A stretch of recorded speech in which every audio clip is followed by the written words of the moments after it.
The Manhua begins on a chaotic night, inside a completely ruined 4-story building.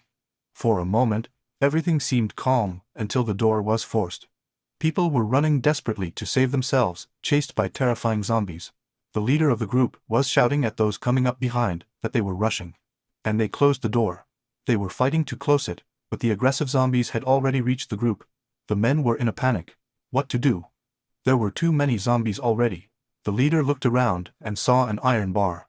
Before the zombies reached his men, he threw the bar at one of them, crushing his head. He immediately ordered his men to keep pushing with the bar. They obeyed and worked together. Then, he took a grenade, removed the safety, and threw it through the hole in the pipe, where the zombies were coming from. They removed the bar and closed the door quickly. The grenade exploded. Smoke filled the air. They tried to catch their breath. Then, someone pointed out that the safe haven had appeared, and it was 2 minutes before the domain was closed. The leader felt happy. That meant they were close to liberation. The name of the leader is Ichijo Shinya, and he is the protagonist of this story.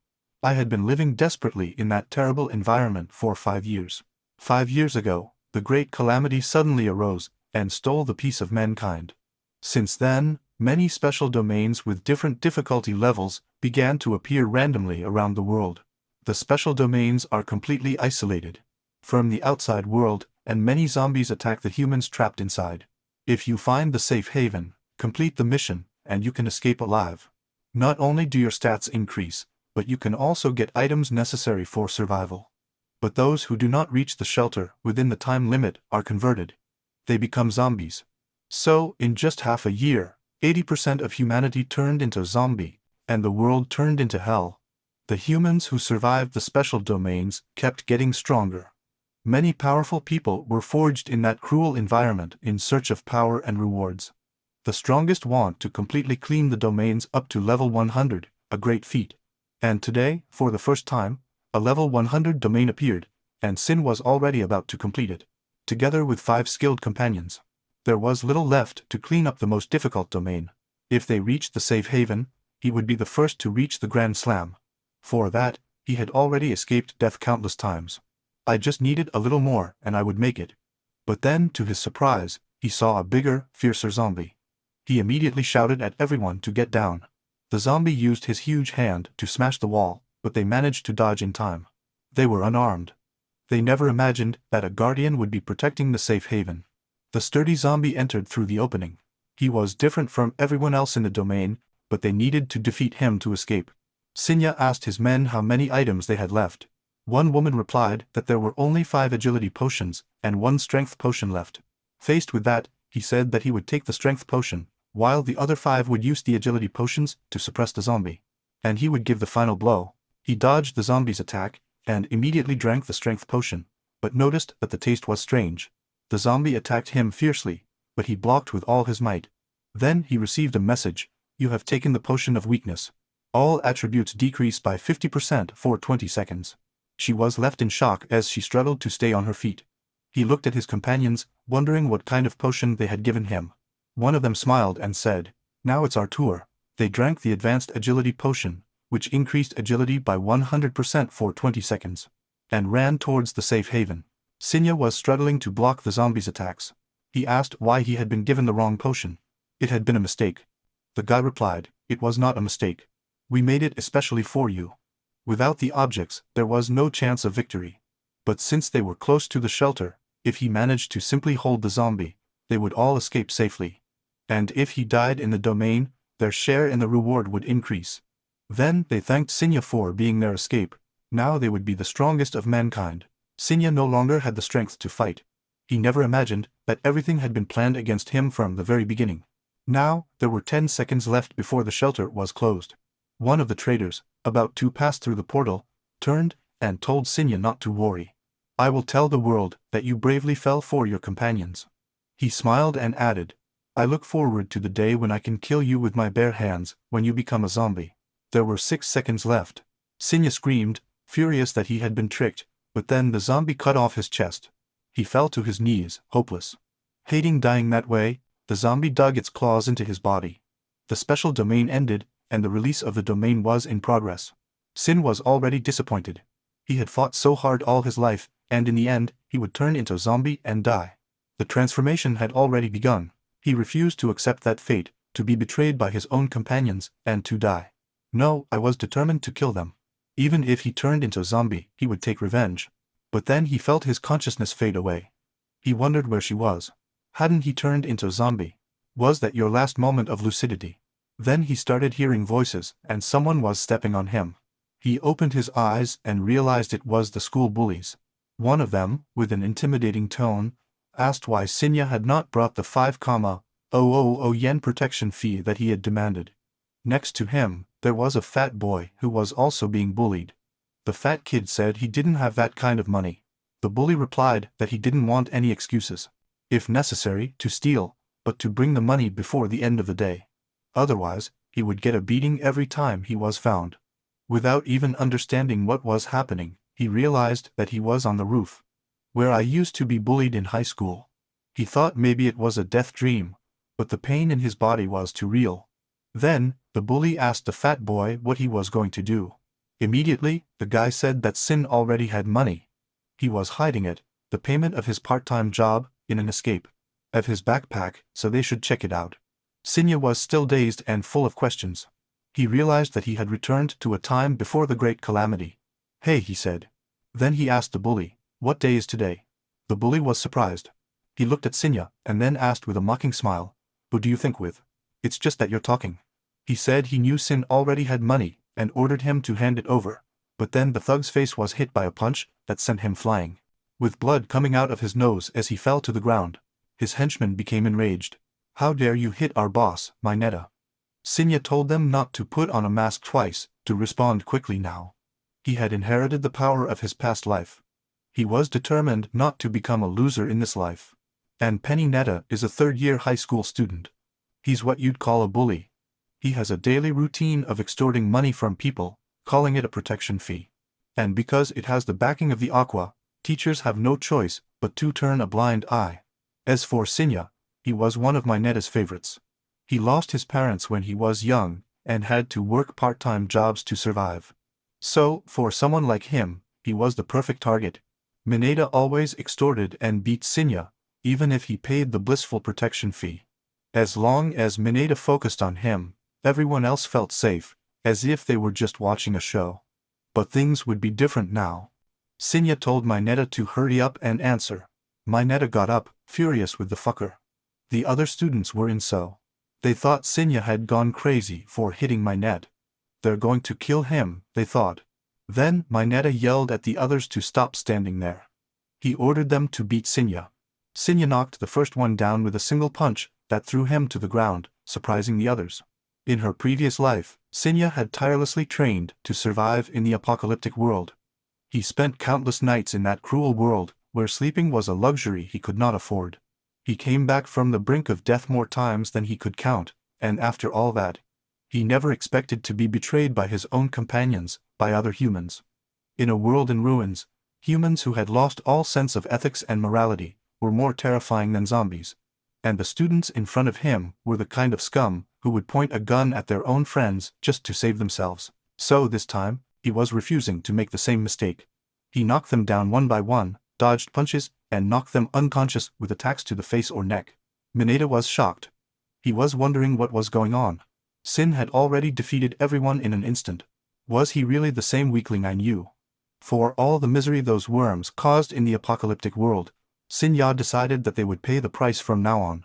The fat man was in a state of shock. He wondered if Sinya had always been so strong. Mineta thought it was luck. Maybe Sinya had only learned some hit on the internet, so she jumped in to really take him down. But he was surprised when Sinya blocked his punch, only with her left arm. He wondered why there is not even a hint of fear in Sinya's eyes. In fact, it was quite the opposite. I could feel an overwhelming bloodlust. He began to feel afraid. Sinya grabbed his head and crushed it with a knee. Blood gushed out of his nose, which had undoubtedly broken, and he fell to the ground. The students couldn't believe their eyes. Sinya had defeated Mineta and his gang. They wondered if he was still the same boy who was bullied for 3 years. But what they were most worried about now was Sinya's revenge against them, as they also participated in the harassment. Sinya found the situation strange. He felt that he had not yet fully inherited the powers of his past life. Besides, the guy passed out before he could tell what day it was. He looked around and the others had disappeared. But then, when the fat man was about to run away, he froze. Sin already called him. He asked her where she was going in such a hurry. The boy stammered and replied that he was going to the classroom. Sinya said, "Not so fast, there's still something I need from you." Some time later, in the classroom, the fat boy was sitting next to her, with a beaten face. Sinya realized that it was April 20th, 2024, and that the special domains would start appearing on May 25th. That meant I had about a month until the end. First, he verified his current power after testing it. It seemed that he had inherited only about 30% of his power from the past life. Still, at this stage, there was no way to lose against one person. Common. Then he thought about survival supplies, which were extremely important. He paused as he remembered something, then called his inventory. She was surprised to see that he also brought the inventory with him, but in his past life, he was at level 50. And now he had returned to level 1. In the first days of the apocalypse, dungeons began to appear one after another, all over the world. The pillars of society collapsed, and, with nothing to protect them, humanity was plunged into despair. Just staying alive became the biggest challenge for humanity. And in a world without laws, conflicts broke out over resources. Driven by desperation and the survival instinct, people hurt each other without a second thought to get what they needed. Since the dungeons appeared randomly, it was impossible to store supplies in one place. That's why every human being received a level 1 inventory. The only way to save the collected supplies was by storing them in their own inventory. You could keep almost anything in there, and time would stop for objects, but you couldn't keep living creatures.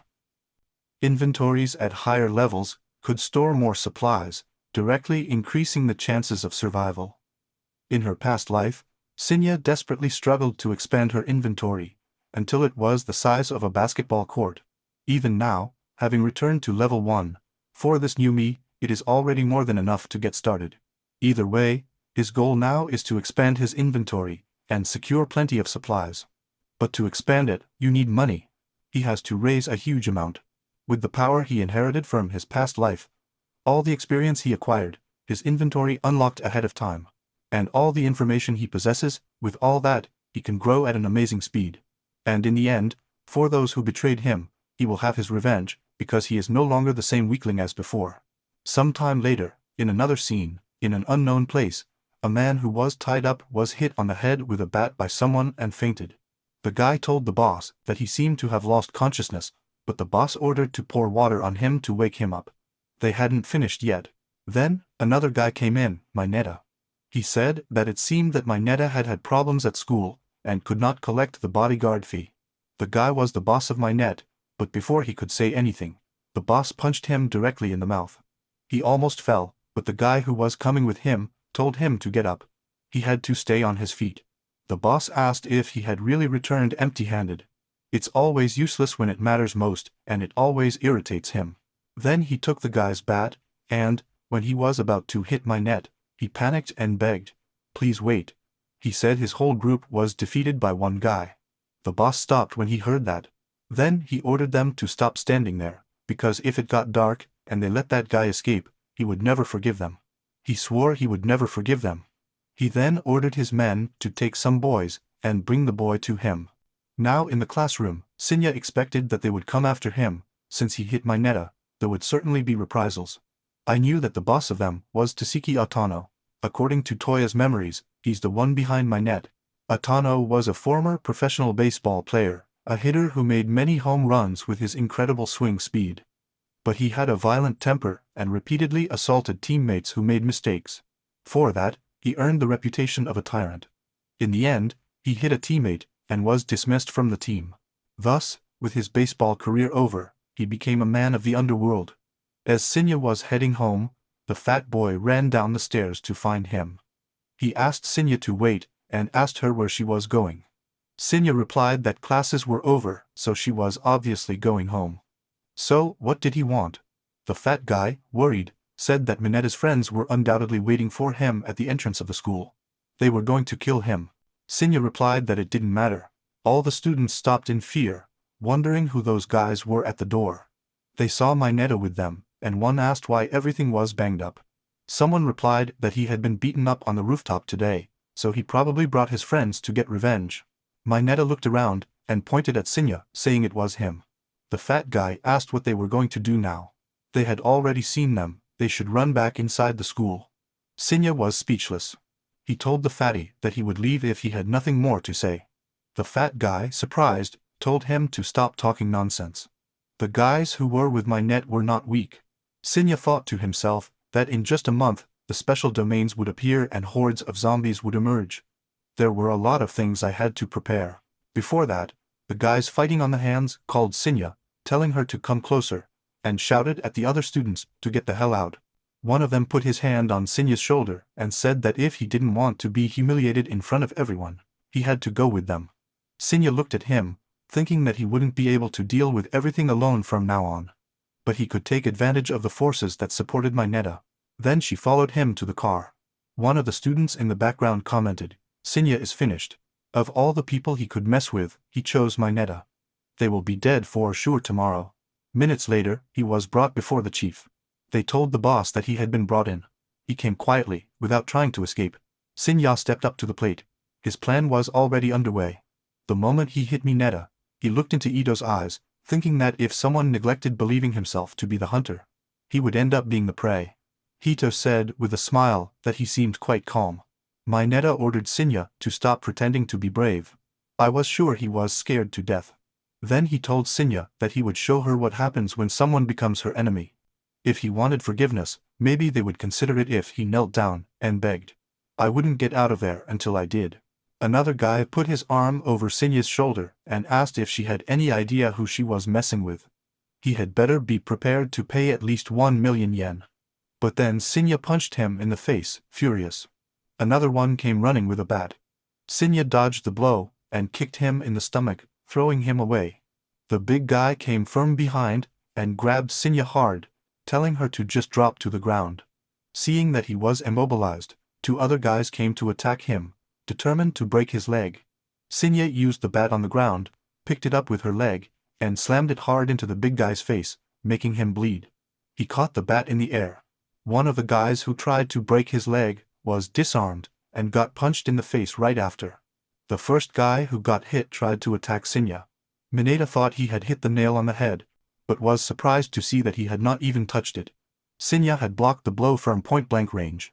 While the guy was still shocked, Sinya kicked him in the face, knocking him to the ground. Mineta was in so. I couldn't believe that everyone had been defeated in an instant. He wondered in a panic how Demon Sinya had become so strong, but he knew he would be finished if he really made the boss angry. Sinya walked towards the boss and looked him in the eyes, but then the boss waved the bat, which Sinya immediately deflected in a split second. Sinya counterattacked, but the boss reacted quickly and dodged, jumping back. Gritting his teeth, he thought to himself that Sinya was not bad. There were no wasted moves in either attack or defense. He was wondering if Sinya was really a high school student, but then he was shocked to see an attack coming towards him. It was so fast that he could not react. Sinya said it was full of openings and hit his forehead. The blood gushed out and fell to the ground. Mineta was shocked by the scene that was unfolding. He asked, worried, if the boss was okay. The boss coughed, thinking that such speed was not that of an ordinary student. Those eyes full of murderous intent were not a joke. That idiot Mineta had really messed with a monster, a real monster. Sinya walked towards him. He realized that from the very beginning, Sinya was not even looking at them. He immediately told Sinya to wait. He was giving up the fight. I could do whatever I wanted with my net. He could also keep the territory. Sinya told him that he was not interested in my net, but in him. A few hours later, at night, inside a building, Atano told the guy who was with the girls next door what had happened. The guy laughed loudly and asked if I was serious. Had he been hit by a high school student? I couldn't even imagine it. Atano gritted his teeth angrily, with a bandage on his nose. He asked the guy if he was going to do the job or not. That wasn't just any boy, he said with a strained smile. The guy replied that if all he wanted was for me to kill the guy, then there was no reason to refuse such an easy job. But he would keep 1/3 of the profits from his territory. Atano hit the table. Why would he keep 1/3 of the profits because of a guy? I was joking with him. The guy kept his cool. He told Atano that it was he who came to ask for help. Also, with the tournament approaching, everyone was running short of money. If what happened today got out, their territory would be in serious problems. In a panic, he recalled that Sinya said that he was the one who could help him move up the hierarchy. He wondered what she meant by that. Had someone sent Sinya to look for him? Either way, I had to kill Sinya. So he accepted the guy's deal, but they would do it that very night. The guy agreed and told Atano it was a pleasure to do business with him. They still had time, so I could relax. Atano replied that he did not. I had a pile of other annoying things to solve, but then they heard a voice from outside. The head of the place asked what was going on. The guy said it looked like some reckless kid had invaded. The boy said he was looking for someone. Atano froze at the sight of him. In a panic, how did Sinya know about that place?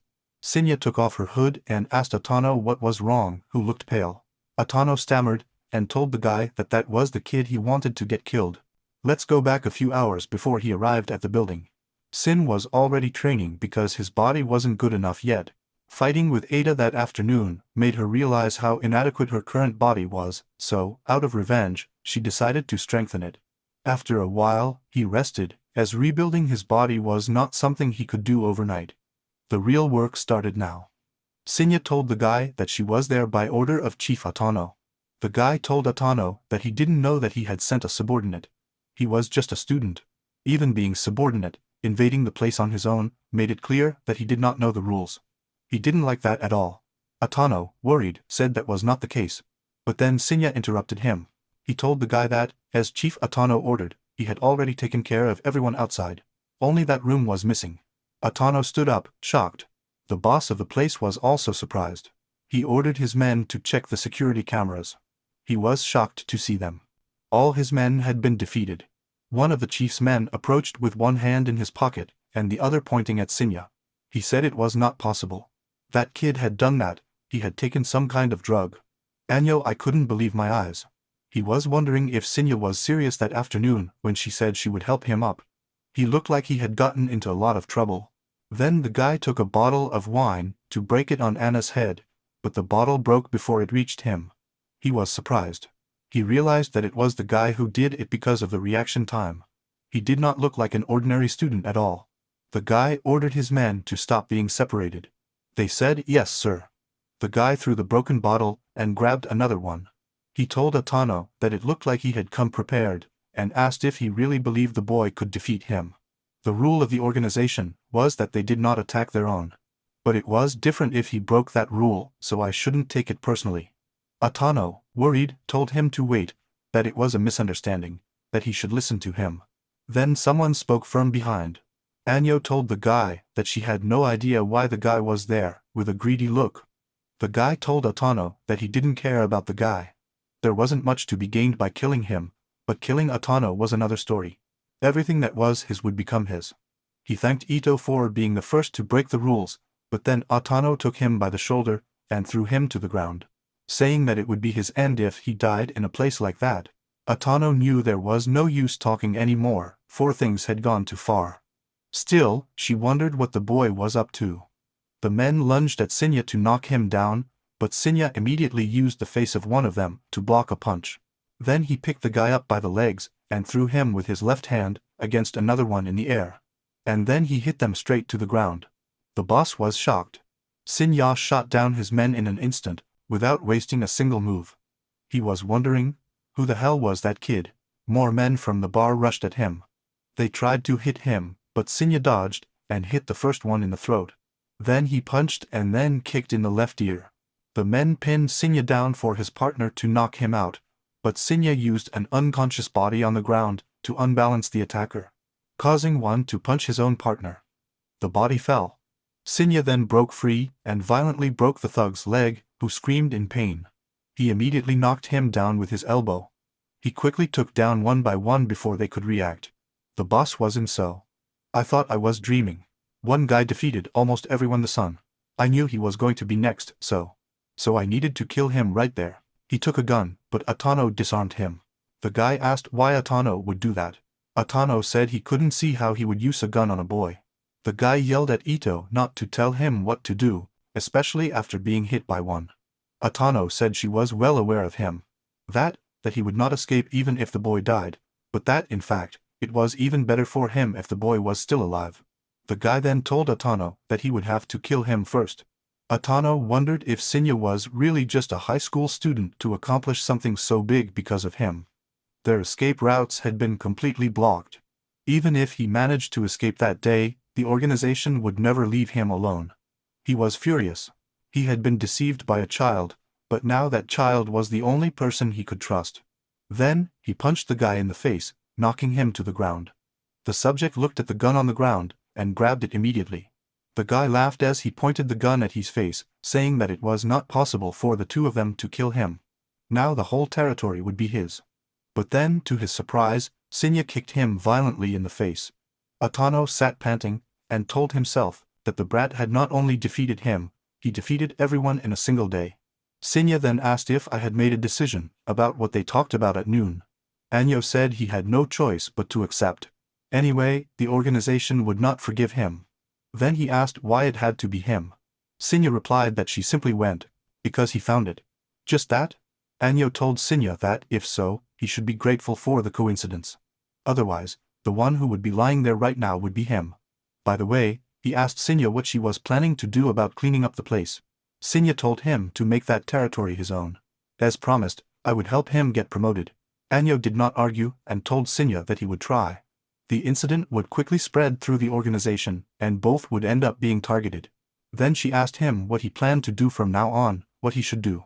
Sinya said that it was not convenient for her to appear in public, so Tano had to have a conversation. On his older brother, like that night. He would expand his influence and get Atano promoted. I should raise all the money of the organization. I needed a lot of money. Atano was surprised by what he heard. Sinya said that she probably had a lot of things she wanted to say now, but she didn't even know where to start, but that, in any case, nothing she said now would change what had already happened. Atano then poured a drink in a glass and told Sinya that he would toast her crazy plan. Sinya looked at him and asked if he had forgotten already. He was a high school student, so he couldn't drink. He then asked Atano if he had any money with him. Atano took money out of his pocket and gave it to Sinya.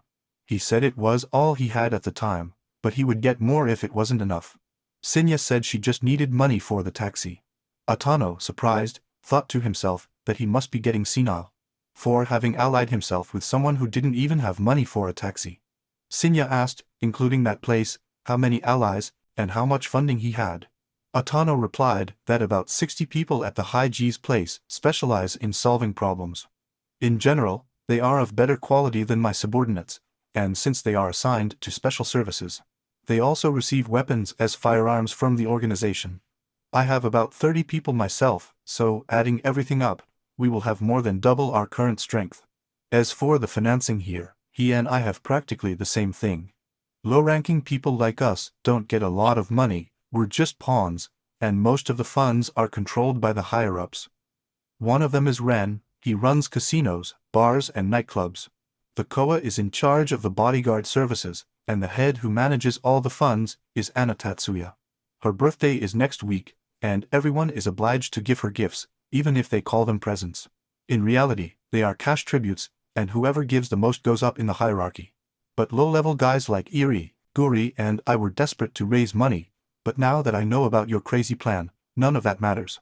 Sinya told him not to worry about that. I would soon put him in that position. Anna, with a disappointed expression, said okay. Then he muttered to himself that he was a fool to think that Sinya would get scared and give up. Then he told Sinya that they should exchange contacts, but Sinya replied that she did not have a cell phone. He was speechless, disappointed, wondering how poor Sinya must be to not have a cell phone. But he was already getting used to being surprised by so many things. Sinya said the guys were just unconscious. He should stay or Atano could take care of the rest. Atano told Sinya to leave it in his hands. He had already called people, he would keep everything under control. Then someone came to the bar, was surprised and asked Atano what was going on. All of Iri's subordinates were on the ground. It was my net. He was shocked to see Sinya there. Sinya then told Atano that she would see him later, but Atano told her to wait. He asked Mineta to bring the phone. Mineta ran over and handed it to him, but was surprised when Atano gave it to Toya. He told Sinya to use it and call him. All the contacts were there. Sinya said she didn't really need it, but Atano insisted. He put his hand on Sinya's shoulder, telling her not to be modest. They were comrades now, and most importantly, he couldn't let anything happen to his lifeline. Then he asked Sinya how many subordinates she needed. Sinya looked at her hand and pushed it away. He said that it was not necessary, that I should not think about it too much, just follow the instructions. Atano was speechless. When Sinya left, he asked Mineta if Sinya really was his classmate. Mineta replied yes, but so far he had only been a coward. Atano told him to stop talking nonsense. A simple coward could defeat all the men of Eri alone. Mineta couldn't believe it. I was shocked. Atano looked at his own hand. He had sensed murderous intent coming from Sinya before. He noticed that Sinya was still quite cautious. They were still not completely reliable. Then he got a message from Sinya. It said to get a good rest during the day. They would go to the casino the next night. Sometime later, while Sinya was walking, she remembered the word comrade said by Atano, but she thought that she did not need comrades. He had only one goal, revenge. Then he saw an advertising video on a billboard. He recognized the person. He was a son, and he is not. His father was the president of a company among the 10 largest in the world. In Sinya's past life, right after the Great Catastrophe, they were the first to analyze the rules of survival. By using subordinates to collect materials, they have improved their inventories. The whole group prepared huge inventories and accumulated large quantities of supplies. In an apocalyptic world, where the social order had collapsed and the rules had been lost, his actions became more and more extreme. With world-class talent and management skills, they remained beings above ordinary people, even in that world. Even having been reborn in his current state, Sin could no longer even contact them, much less take revenge. That is why he needed large sums of money, not only for revenge, but for countermeasures against the Great Catastrophe. He could not think only of himself. He decided to find opposing forces and weaken his power. Before the catastrophe, he was determined to repay her twice the pain that Somi caused her. Sinya stopped in front of the bus without getting on. A woman told him to come up, that she was in a hurry. He apologized. She told him that, if he wasn't going to come up, to get out of the way. Sinya panicked. The woman now looked like a zombie. His eyes were glowing red, and he backed away, scared. Worried, he wondered why there was a zombie there, if the Great Catastrophe had not yet happened. The people at the bus stop looked at him funny. He wondered what that was. It would be a hallucination. Then he heard a voice, "Prepare, aim." He looked around, panicked, wondering where the voice was coming from. He thought he had heard it before he was reborn. He looked up and realized that it was a special area. He wondered why there was an area before the catastrophe, and why no one seemed to notice it. People inside the area weren't reacting either. It seemed that no one could see her. Then he heard the voice again.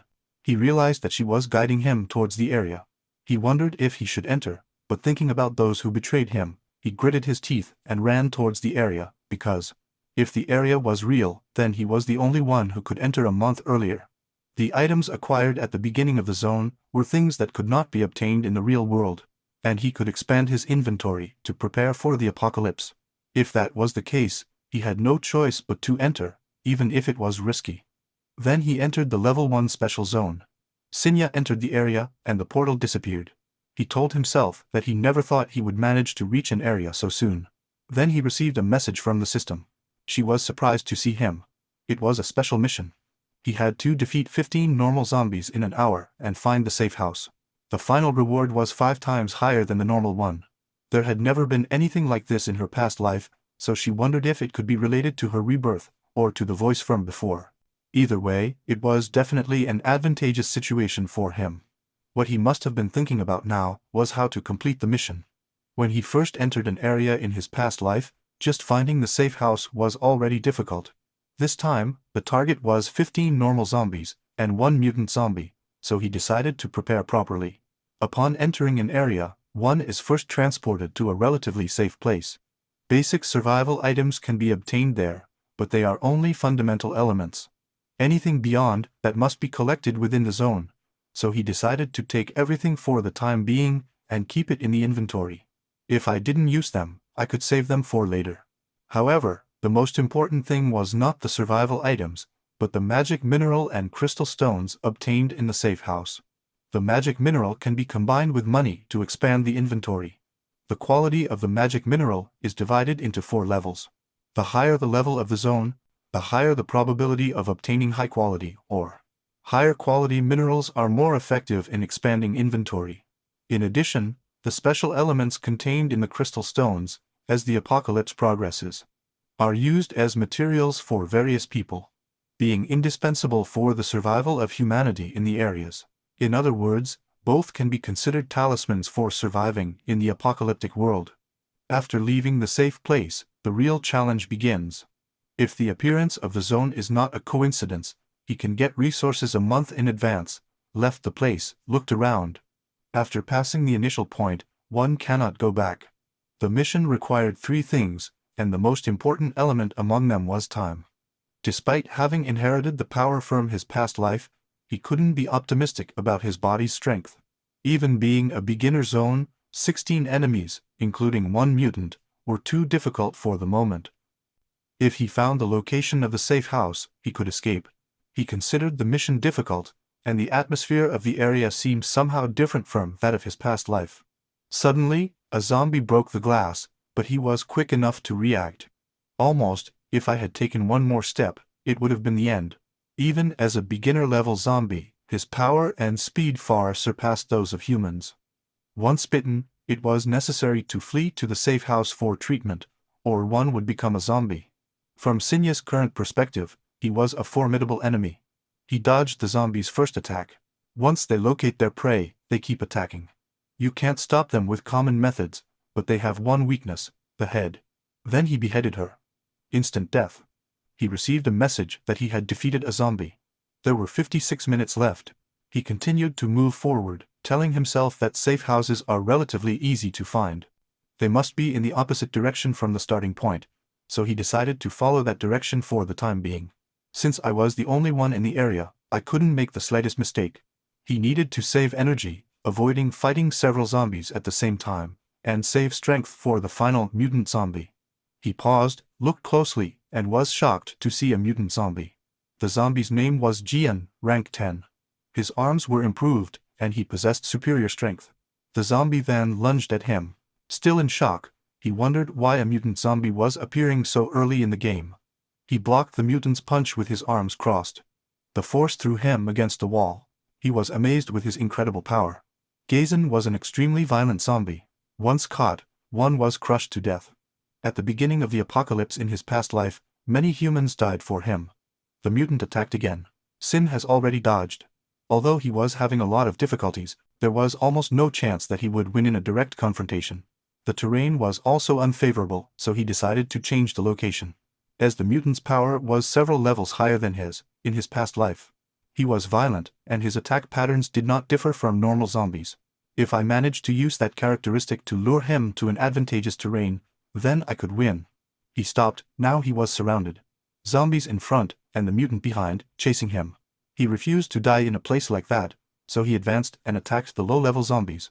He would not allow the humiliation and betrayal he suffered in his past life to go unpunished. I would survive whatever it takes. The mutant then, furious, attacked with his hand, trying to crush him.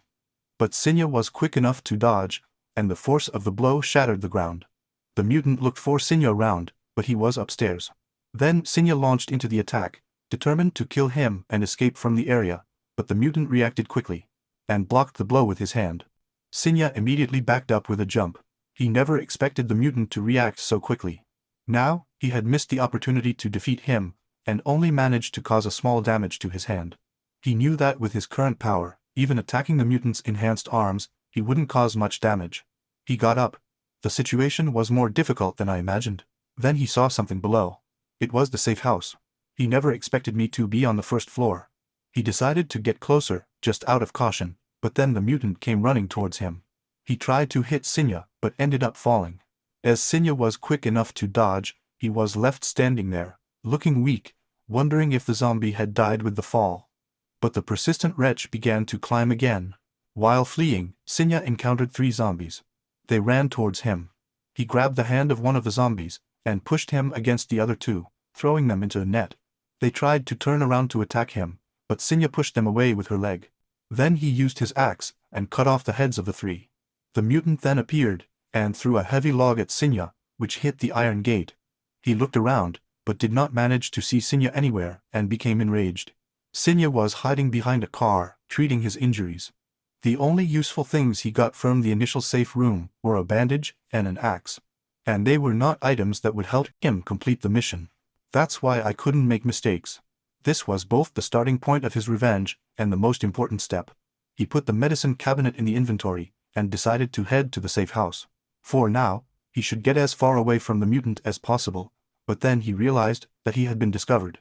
The mutant was destroying the car where he was hiding. Perceiving the danger of the place, he decided to take a chance. While the mutant was trying to smash the car, Sinya jumped out of the window.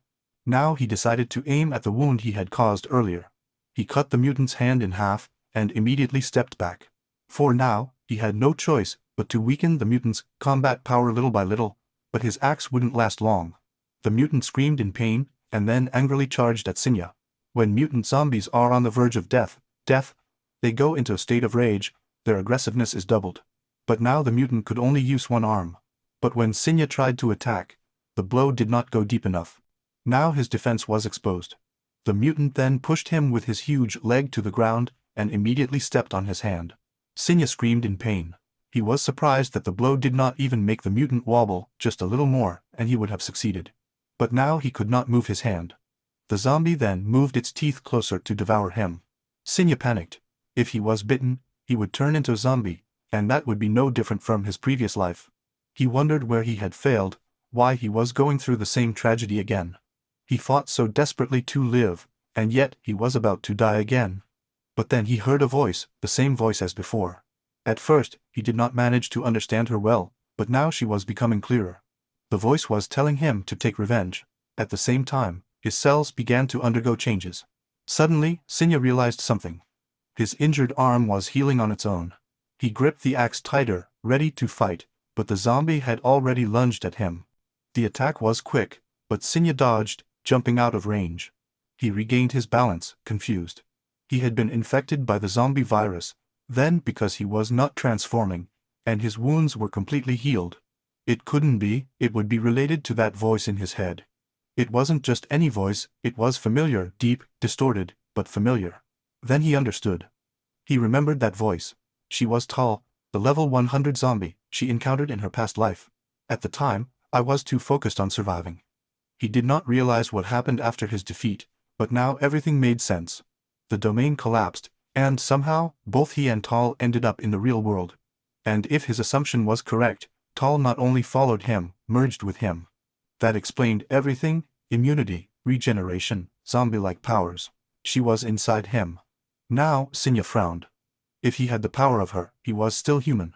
Before he could respond, the zombie in front of him launched a kick that threw him away, but he didn't fall. He remained firm, unshakable. He gritted his teeth and said, "So his survival depended on the power of a zombie. It's okay, I would use it. If that meant revenge, so be it." Van picked up the axe and charged. The zombie attacked. At the same time, Sinya's axe collided with the zombie's arm, and, with a clean cut, the zombie's body was split in half. But Sinya did not stop. He continued to beat, dismembering the corpse over and over again, with rage at every blow. If that power could fuel his revenge, then he would use it, she murmured. The names, Ope, and the other 4 traitors. "Wait, I'm coming." After that, he made his way through minor zombies. Along the way, his body was soaked in blood. When he finally reached the transfer area, he looked at the mangled bodies, then at the portal in front of him. Finally, he said, "The house is safe." He came in. On the other side, he came to a family room with a family box. He stared at her. It was the level 1 safe house. He opened the box. Inside, magic stones. Magic initial stones. He said, 5 of them. The rewards were 5 times higher than normal. The domain had appeared earlier than expected, but it seemed that he could still use objects as in his past life. He summoned his inventory, still at level 1. He believed that 5 stones should be enough to raise him to level 3. He activated the inventory, consumed the stones, and leveled up. The system notified him that 5 new spaces were added. Without wasting any time, Sinya left the domain outside. He felt stronger physically and mentally, as expected. The magic stones worked, and not just the loot boxes. The attribute bonuses coming from the domain were also 5 times higher, but there was one more thing I needed to prove. He took out a zombified magic stone. That crystal contained the virus. He said that, if prosecuted, it could be used to make potions. Some heal, some kill. Sinya still didn't know much about the crystal, but he was certain of one thing: if handled carelessly, it could turn humans into zombies. For now, he decided to act calmly. It was then that a voice interrupted his thoughts. "Let go of me, you perverts," someone shouted. Sinya turned around and saw a drunk man stalking a girl in an alley. The man insisted, telling her to go have fun with him. The girl was screaming back, telling him not to touch her. The man wouldn't stop. He was smiling scornfully, asking if she was really in such a hurry to go home. Observing the scene, Sinya looked at the crystal in her hand, and an idea came to her. A wicked smile spread on his face. It looked like he had just found his test subject. While the drunk was still harassing the girl, Sinya casually passed by him and lightly brushed him. Just a touch, nothing more. The drunk turned and shouted, "Hey, look where you're walking." Sin no longer answered. He just smiled discreetly and continued on his way. Yeah, he definitely did something. He didn't say anything, but that crystal was no longer in his pocket. Meanwhile, the girl took advantage of the moment to run away and ran out. The drunk, now alone, sighed and muttered that he would drink more, and went home while he finished what was left of the drink. The next day, the same scene in the alley. A police tape was blocking the entrance. Officers were pushing civilians away, telling them not to interfere with the scene. A civilian asked what had happened. Another replied that they did not know for sure, but apparently someone had died, and the body was not normal. A patrol car arrived. A man got out. "Mr. Kirazan, medical examiner." He sighed and walked towards the scene. "So early in the morning," he muttered. "What is the situation?" An officer said they were waiting for him. This case was strange. They had never seen anything like it. Mr. Healer did not ask to see the body. He was there, lying next to a pile of garbage, swollen face, bruised skin, swollen body like that of a corpse. Poisoned. They didn't recognize the man, but we did. He was the drunk from the night before. Healing examined the body and smelled the air. Alcohol poisoning. He concluded. Register it as an accident. The officer nodded. We will process him right now, but his assistant was not convinced. He approached with gloves and examined one of the blisters on the man's face. He squeezed her and blood came out. He touched the liquid, analyzing its texture. Something is not right, he muttered. Mr. Kirazan, already walking away, said that they had already finished there. She hesitated, but obeyed, still looking at his blood-stained glove. We shouldn't analyze a sample before, she asked, but he replied. I said we're done. Still, she insisted. That blood is not normal. We should investigate how it is due. That was enough. He shot her a hard look, and reminded her. She was still an intern, whether she had studied abroad or not. He had to follow orders and stop meddling. If he wanted a good graduation evaluation, he'd better put his head down. Then, he crossed the barrier and headed to the car. She followed him, still trying to explain. There are witnesses. They said the man had a minor altercation with a student last night. She didn't know it, but that student was right next to her. He watched in silence, listening to every word, and in his mind, he smiled. Mission accomplished. I just wanted to confirm if the zombie virus could really transform a human. Now he had his answer. By the looks of it, the results were there, Sinya thought. There would be no large-scale zombie transformation before the apocalypse officially began. And, more importantly, he needed to bring that girl to his group because he had recognized her. That wasn't just an intern arguing with Mr. Kirazan, it was Natsum, the general pharmacist from his past life. Back then, he was unbeatable at developing potions. He used domain crystals to create miraculous mixtures that could suppress the side effects of the zombie virus. Even the highest-level fighters depended on her, all thanks to her tireless curiosity. But that same curiosity also killed her. Once, he became a guinea pig of his own experiments and never came out alive. Now, Sinya had another chance. If he managed to recruit Natsum and make him work with potions, his combat power, both in reality and in the domain, would increase drastically. Meanwhile, Natsum wasn't making it easy for Mr. Corazon. She was still screaming even after he got into the car, but Corazon was not still refusing to continue the investigation. Natsum frowned, clearly irritated, and questioned her arrogant attitude. If he wasn't going to help, that was fine. She would handle the investigation alone. It was then that a voice cut through the tension, greeting her naturally. It was him, our protagonist. He came over and introduced himself, saying he was the student she was looking for. Then he asked if they could talk in a more private place. Some time later, the scene changed to the interior of an old building that Sin had already rented. Atano was lighting a cigar.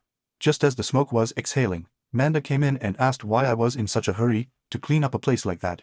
Atano sighed. He had no idea. Sinya had only called him before and told him to go there, and there he was. At that moment, the elevator rang, the doors opened, and Sinya entered with Natsum to her. His side. Sinya asked Atano if the work was progressing. Atano said that everything was ready, although he did not know how Sinya even knew such a large and forgotten laboratory inside that building. Mineta was stunned and speechless. When he saw her walking past him, he asked himself, who the hell is she? She's too beautiful. But that aside, she went straight to inspect the lab. Natsum's jaw dropped. She looked around, amazed. A laboratory of that size.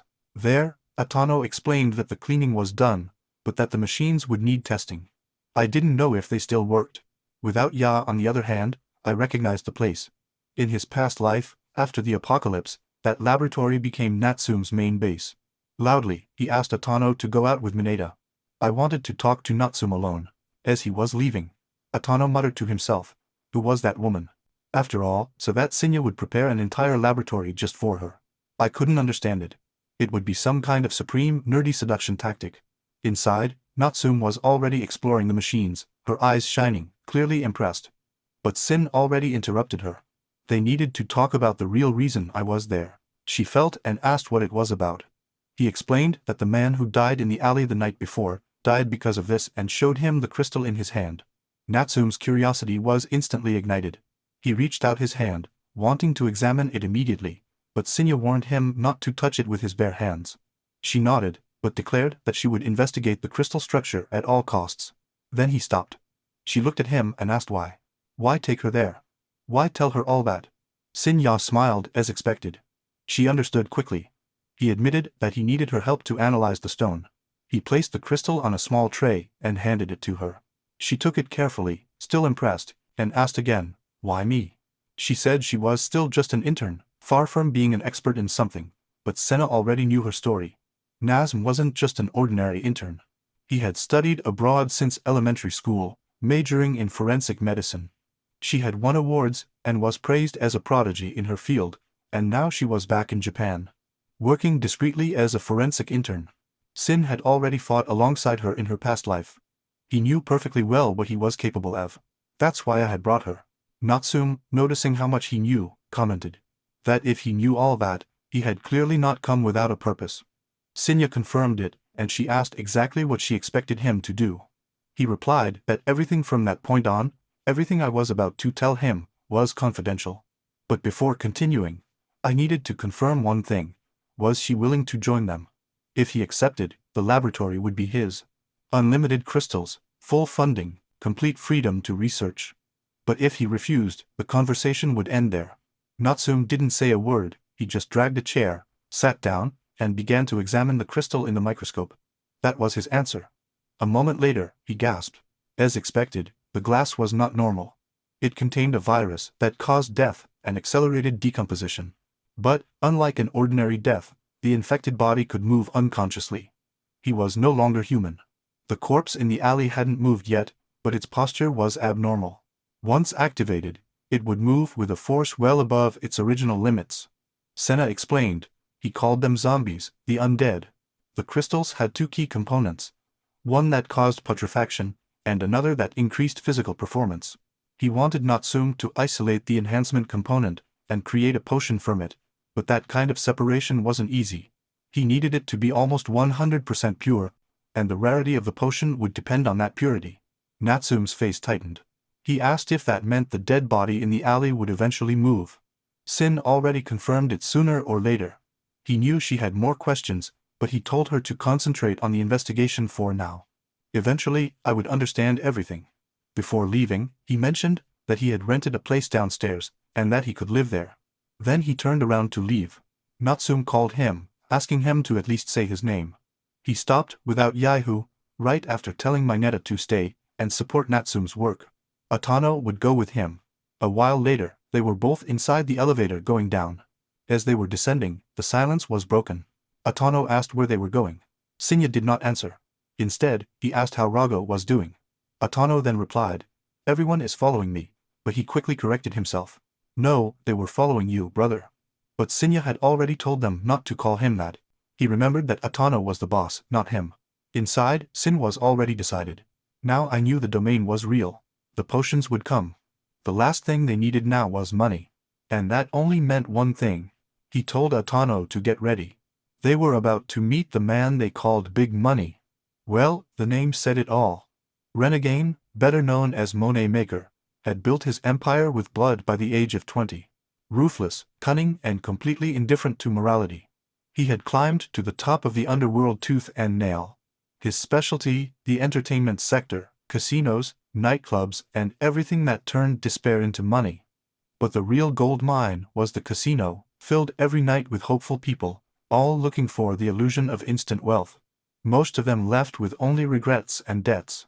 That's where Ren came in. For every loser there was a loan, and once they borrowed, they were under his control. One unfortunate player got caught exactly in that cycle. The man had already borrowed from Ren, and now he couldn't pay. In desperation, he begged for a few more days. But Ren wasn't the type to feel sorry as he prepared for a goal kick. Coldly, he reminded the man of his 10 million yen debt, and clarified that the interest had already raised it a lot. Much more. The contract was clear. If the debtor could not pay, then his family would. The man's daughter, still in preschool, was next in line. In an instant, Ren slammed the stick directly into the man's ribs. The blow was clean and brutal. The body fell with a thud and, without hesitation, Ren handed the stick to one of his henchmen, ordering that one of his pinkies be cut off and handed over to the man's family, along with a new demand minus 16 million yen or the girl, as a hostage. That was routine for Ren. His cruelty wasn't a secret, it was a warning, and it worked. The funds he was injecting into the organization had already exceeded tens of billions. Then there was an interruption. One of his men arrived and reported that Atano and his group were waiting. Ren authorized the entry. Moments later, Atano entered the room with a subordinate, and someone pretending to be a bodyguard. Actually, it was without already disguised. One of Ren's guards tried to block the way, but Atano quickly stopped him. Ren motioned for his men to step back. Atano scanned the room and saw the previous victim being dragged away. With dry sarcasm, he commented on Ren's methods, but he did not fall for the provocation. Instead, he asked why they were there, noting that he had already heard rumors about Ira's dominance being real. Atano replied with an excuse, something about the boss's birthday and planning a celebration, but Ren was not amused. He made it clear that he did not accept low-value business. If they wanted his cooperation, he wanted both Hana's and Ira's dominance. That didn't go down well. Atano reacted by saying that the demand was absurd. Give up the domain. They had risked their lives for him, that wasn't going to happen. But Ren was waiting for just that moment. He casually pointed out how foolish Atano had been to go there with only 3 men. He had been watching Atano's domain for a long time, and now the dam had entered of its own accord. Then Atano finally realized that they were completely at a disadvantage. That moment had already been foreseen. Before arriving, Sinya had given all the information to Atano. Atano also protested at that time, shouting that they could not just enter the Casino de Ren, a fortress with more than 100 men. With only 3 people. But if it was already calm, they were not trying to win by force. Instead, they would reduce unnecessary casualties and gain time with distractions in other entrances. Atano just had to act confidently, like a boss, act the part, and make Ren dance. Now, back to the present. The pieces were finally in motion, and with no other choice. Atano acted up, grabbed a pencil from a nearby can, and advanced on Mr. Ren.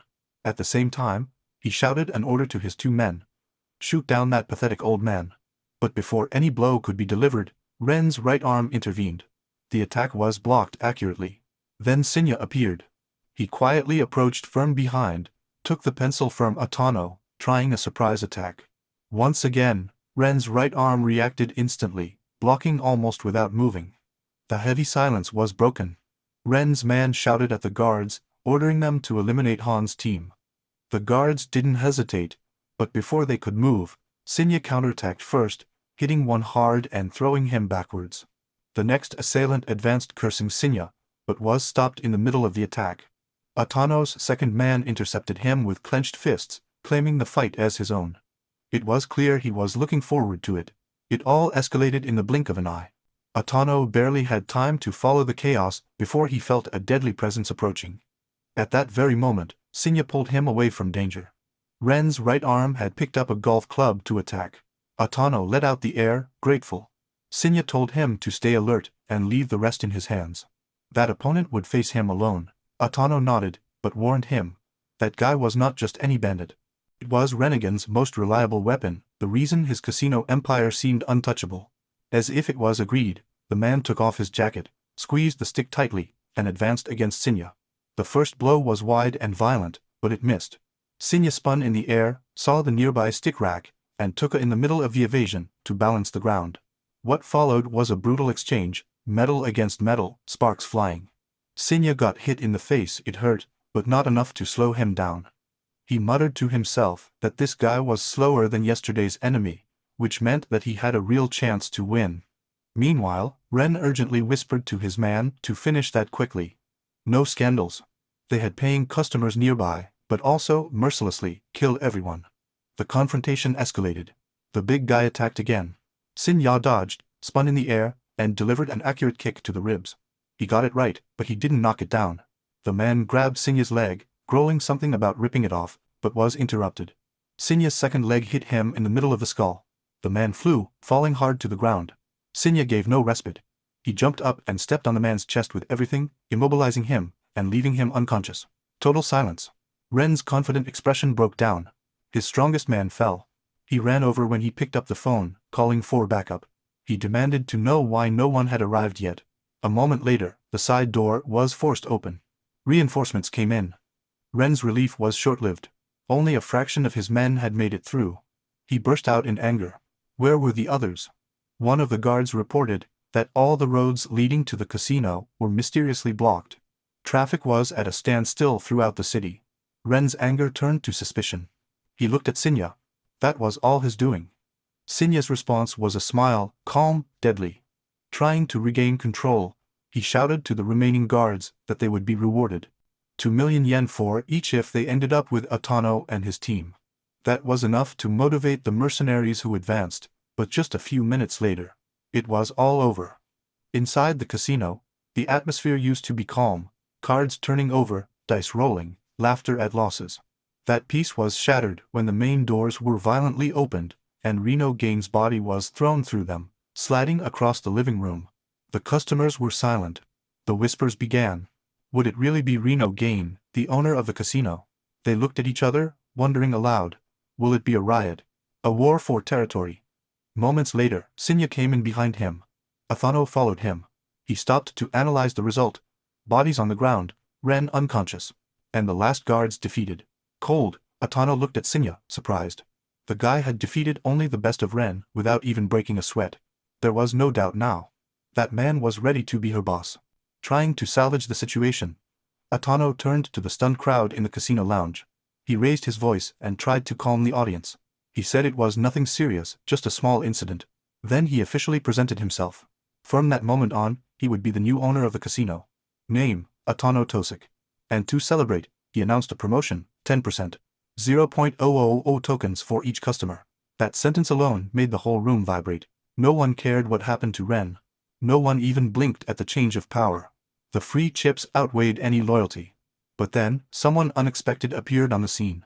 A voice cut off the celebration, praising Aten's move. The customers turned surprised. The name of the one who spoke was Ivin, a well-known figure and the son of one of the country's financial giants. The whole room tensed up, except for Tano, who kept her composure. Atano greeted Ivin naturally, saying that she did not expect to see him there. Ivin replied that he used to stop by from time to relax. He said he saw the lounge pit celebration and decided to take a look, although the chaos was more than expected. He also mentioned that Reno was his friend. Atano did not hesitate. He offered to be friends with Ivin instead, but then he looked at Sinya. Nothing. No gesture, no approval. Sinya stood still, silent, did not even recognize the moment. Atano, trying to keep up the performance, patted Sinya on the shoulder and joked about her attitude. But that was a mistake. Sinya turned around, and just with her gaze made Atano freeze. There was a wave of pressure, almost like bloodlust, emanating from him. Atano withdrew his hand immediately. He didn't know why Sinya was like this, but the intensity shook him. Sinya ignored him, and walked straight towards Iyuin. Iyuin, confused, asked if the student needed anything, but got no answer. He was deep in his thoughts. Internally, he confirmed his suspicions. Evin was involved from the beginning. Minagaba Tetsushiro, Isisaki Lala, Rick, that strange man, and now Evin Kibo, 5 heirs of large corporations. All linked to the traps that destroyed him in his past life. In the past, they acted like ghosts, untouched by the apocalypse. Even when the world collapsed, they thrived by removing any obstacles, and now they were there again. The same people, the same power, the same arrogance, were his enemies then, and they were now. Nearby, Renegade was lying on the ground, almost unconscious. He stretched out his hand to Evin, begging for help, promising that he would pay for anything. Evin started to respond, but before he could finish, blood gushed out. Sin had already put the golf club down, killing Ren with a single blow. Evin stepped back, stunned. Minagaba tried to act, but Eugene stopped him. He whispered that it wasn't worth it. Evin grabbed Sinya by the neck. Quietly, he told her that dealing with someone like him was easier than breakfast, if it weren't for the crowd. Sinya would no longer be breathing. Evin recoiled, furious, but in silence. He muttered that the whole event was boring. He then turned around and shot out before leaving. Sinya promised that they would meet again. And En shot one last threatening look at Sinya, and ordered Minagaba to investigate everything about that boy. Past, origin, everything, Minagaba.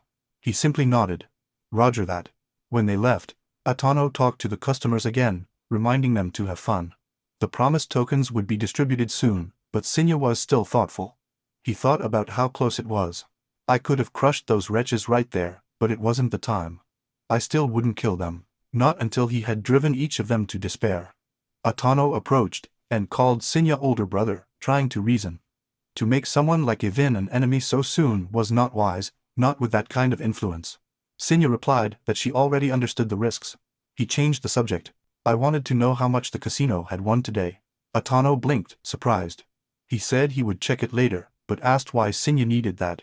Sinya did not explain. He ordered me to use all the profits of the day to buy gold. Immediately, it had to be a cash transaction, no delays, no excuses. Atano was stunned, all in gold.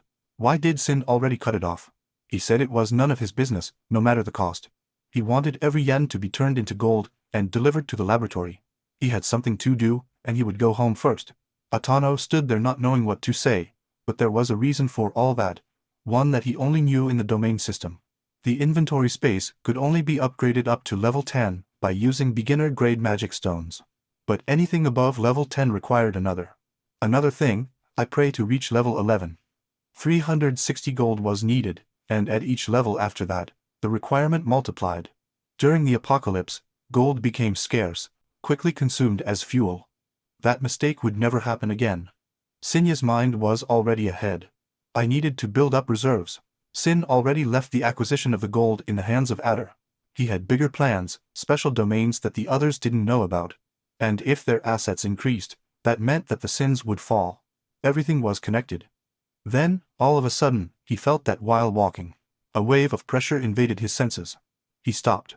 The feeling was unmistakable, a dominance, but not just any. This one seemed special. He scanned the horizon and identified the direction just ahead. He moved quickly towards her, following the energy that took him back to a familiar place, his school, the next day. Inside the classroom, life went on normally.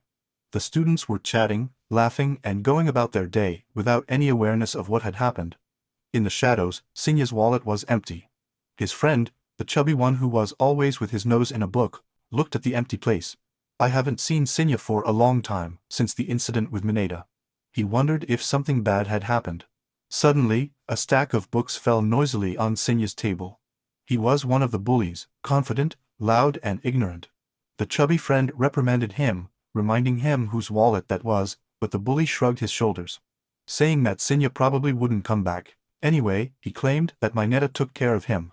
Then Sinya was probably hospitalized, and now the wallet was free. He still complained that, without Sinya around, he no longer had anyone to run errands for. That's when the window opened wide. Sinya came in unannounced, took the bully's books, and threw them out the window. Wasting no time, he coldly told the guy to disappear before he decided to get serious. The class froze. The bully responded by shouting insults, but his friends silenced him, reminding him that this was the same Sinya. Who dared to hit Mineta? That calmed everything down quickly. Whispers spread through the classroom. No one expected to see Sinya again, especially not standing up, as if nothing had happened. The chubby friend blinked incredulously, then nervously asked if Sinya had really come back. Sinya sighed. He said that should be good news, unless someone found it disappointing. The friend quickly denied. Actually, I was happy, especially because Sinya had punched my netta. For him, Sinya sat down. However, his mind was not in the classroom. The night before, when he came to investigate the school grounds, the domain had not yet been fully formed. He thought that the demonstration was not complete. Perhaps he was sensing an early-stage dominance. I had a strong feeling that it would emerge complete by tomorrow. While I was thinking, McKee came closer. The school idol, the class queen, smiled, acting worried. She told Sinya that she had seen him being taken away and was worried. Sinya did not respond immediately. He looked at her, remembering everything from his past life. Manamiki was wrapped around the tip of his finger. She used her appearance to manipulate all the boys in the class, turning them into loyal slaves to run errands, even him. She was charming and cruel. This time, different result. With a dry expression, Mickey mentioned that she hadn't had breakfast yesterday, which Sinya usually bought her. She said she was planning to have another one today, but Sinya cut her off. He told her to buy sunshine. Without blinking, he called her a nuisance that got to the bottom of it. Mickey's expression broke for a moment. Inside he raged. How dare she talk to him like that? But before he could explode, the thugs entered the conversation. One of them hit Sinya's table and insulted him for disrespecting McKee. The other shouted that Sinya should be grateful that someone like her even. To Manamiki he feigned concern, trying to calm them down. He told them to stop talking, that they were all colleagues and friends, but that only irritated the bullies more. They weren't going to let it go. One clenched his fist, ready to teach Sinya a lesson. To Manamiki, quietly watching, he smiled inside. I thought that was justice. That was what he deserved for challenging her. He didn't even move anymore. He sighed. I just wanted 5 minutes of peace, not to be attacked by guys like that. It was, honestly, pathetic. He felt sorry for the version of him that already lived that. While the bully advanced, shouting for Sinya to disappear.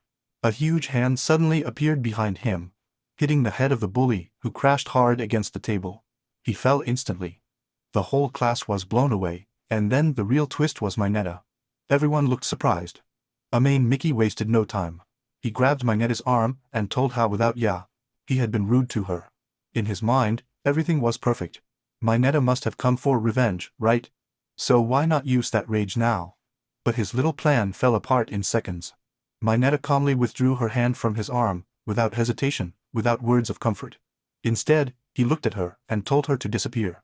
Not only that, he remembered that Sinya had already told him the same thing.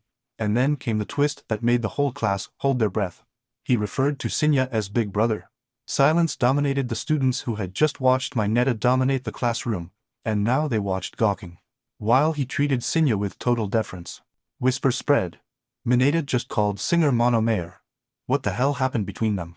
Without a hint of hesitation, Mineta turned to Mickey's goons and ordered them to disappear quickly. They did not argue, terrified. They nodded their heads and fled like rats in the light of the day. Mineta then looked at the chubby friend and said it was time for breakfast, but the friend said he was already full. Mineta shrugged and sent him to buy his share. Instead, the friend immediately obeyed and ran out. When they were left alone, Mineta went straight to the point. He asked why Sinya's phone had been off all night. Etsuoka had tried to contact him several times, so Mineta came personally. Sinya, as always, was direct. He had forgotten to charge the phone. Mineta leaned over and whispered that Nazuma had made a great discovery. I wanted to talk to him directly. That caught Sinya's attention. He thought about the horn, the one they were working on. If she called that amazing, then there must have been real progress. Later that morning, the professor arrived. The class resumed. Everything seemed peaceful on the surface, but Sinya knew it wasn't like that. That kind of calm never lasted, and of course it didn't last. A vibration ran through his body, his senses sharpened. The classroom changed. No one else noticed, but for him the reality had already changed. The air became distorted, space curved. They were inside a domain. A voice that only he could hear reported. Special domain level 5 entry. Goal, to reach the safe house in 20 minutes. Reward x5 multiplier. Sinya exhaled. It had been a long time since that well-known pressure shock in his past life. Entering domains like that used to make his knees go weak. He was used to it now. Still, this one seemed more difficult than the last one. The first step is to find supplies. He searched the classroom, but found only basic tools. One rule, one squad, no healing item, no equipment. Definitely not ideal. This would be a survival mission. He walked to the door and came out, already formulating his plan. Time was passing, 20 minutes. I needed to locate the safe house fast. Luckily, the design of the domain was almost identical to the real school. That meant he could quickly map it out in his mind. A great tactical advantage. While peeking through the hallway window, he saw the safe house. It was near the playground. The problem, zombies, dozens of them, were already surrounding the building. There was no way to move forward head-on and clean everyone up in time. I needed an alternative. Suddenly, a zombie broke away and advanced against him. Sinya dodged quickly. The creature broke the window and fell heavily to the ground outside. Then something strange happened. The other zombies, the ones near the safe house, started moving. They turned around and walked away from the building. They all headed towards the noise. Sinya understood immediately. The noise attracted them. That was the key. If he could create a strong enough distraction, perhaps from the broadcast room, he could get them away from the safe house. I would have a clear path, but there was a problem. He could not be mistaken. He analyzed the design. It was in the central wing, near the passage to Building 4. From there, he would have to cross to the opposite side of the school and climb the stairs. The broadcast room was on the top floor. He moved. While walking, he noticed that the distant zombies were returning towards the safe house. That cleared everything up. They weren't just wandering around, they were taking care of the place. He stopped. Then another zombie appeared nearby. He decided to test his theory. Sinya threw the creature out of the window. Once again, the rumble echoed and the horde responded. All the zombies moved and ran towards the sound. It was confirmed. The zombies were programmed to react to sounds. Every strange noise triggered an aggressive response. Not all zombies were the same. The ones Sinya was facing now were different, faster, stronger and smarter. They were elite zombies, a class made up of humans with above-average physical abilities, athletes, martial artists. Those who dominated the body in the previous life were now cursed as undead engines of destruction. They weren't mutant monsters, but they were getting close. And unfortunately for Sinya, most of them were gathered on the sports field because, when this domain was formed, the sports department was still functioning. An entire class of would-be killers, now reanimated with their athletic booms intact, knew the pattern. Now, after every loud noise, the zombies would run to investigate, and then return to their original posts. That meant I had only one real chance of success, with no margin for error. The key moment would be the race to the broadcast room. As he was moving, he saw a lone zombie patrolling the hallway. Sinya quietly hid in an empty classroom. The zombie stopped, sniffed the air, but kept walking. That was the opportunity Sinya needed. He came out of the hiding place, grabbed a ruler, and stuck it in the neck of the zombie, cutting him with a brutal movement. The body fell instantly, and next to a rusty shovel fell to the ground. He did not hesitate, put down the ruler, and took the shovel. The rule wouldn't hold up against elite types. There were less than 15 minutes left.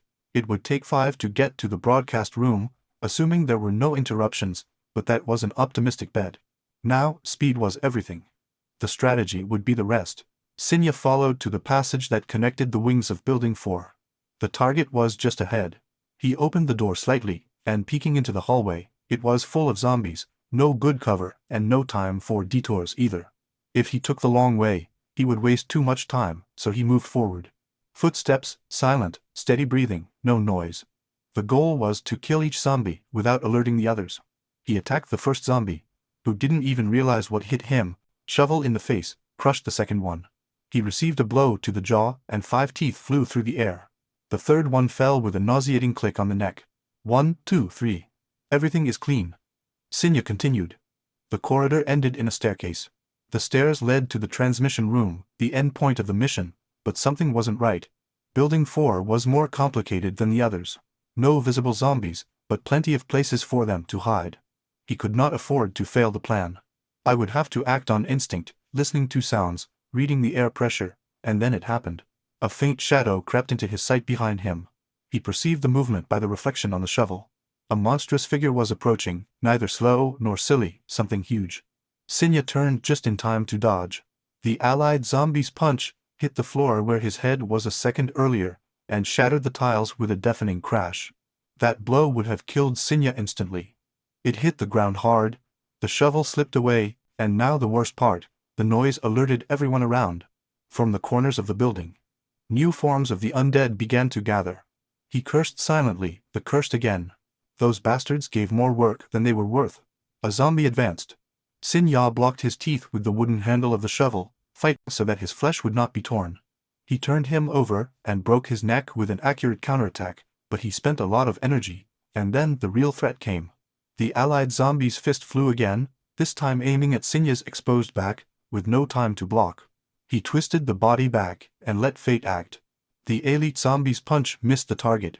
Instead, it collided directly with the head of the weaker zombie that Sinya had just incapacitated. The result was explosive. A single blow sank the zombie's skull as if it were a fruit. Brains splashed, bones crunched. The allied zombie stopped, frowned, closed his teeth. She looked for Sinya in the hallway, but he had already disappeared. Somewhere behind the cupboards, a trail of blood started from there. The zombie elite sniffed the air. I was already in the smell of blood. That was enough. He followed room by room, sniffing, tracking, getting closer, and then he stopped behind the counter. Blood on the floor. He grunted, clenched his fist, and lowered his arm with a force that cracked the concrete. Meanwhile, away from the chaos at school, Natsume was at the back of the lab. Sleeves rolled up, eyes attentive, frustration rising. His research had hit a wall. Separating the two elements within the magic mineral was much more complex than expected. The concentration of the zombie virus was simply too dense. Even after all the effort, the impurity had only dropped to 60%. The virus still dominated the sample. He rummaged through all the books, all the archive notes he found, but none mentioned such a virus. And the more he studied, the more a question hammered his mind. Why did Sin already have such a substance in his hands? After all, only he knew where the magica came from. Only he seemed to understand how to use her. And now, just when she needed her the most, he had disappeared.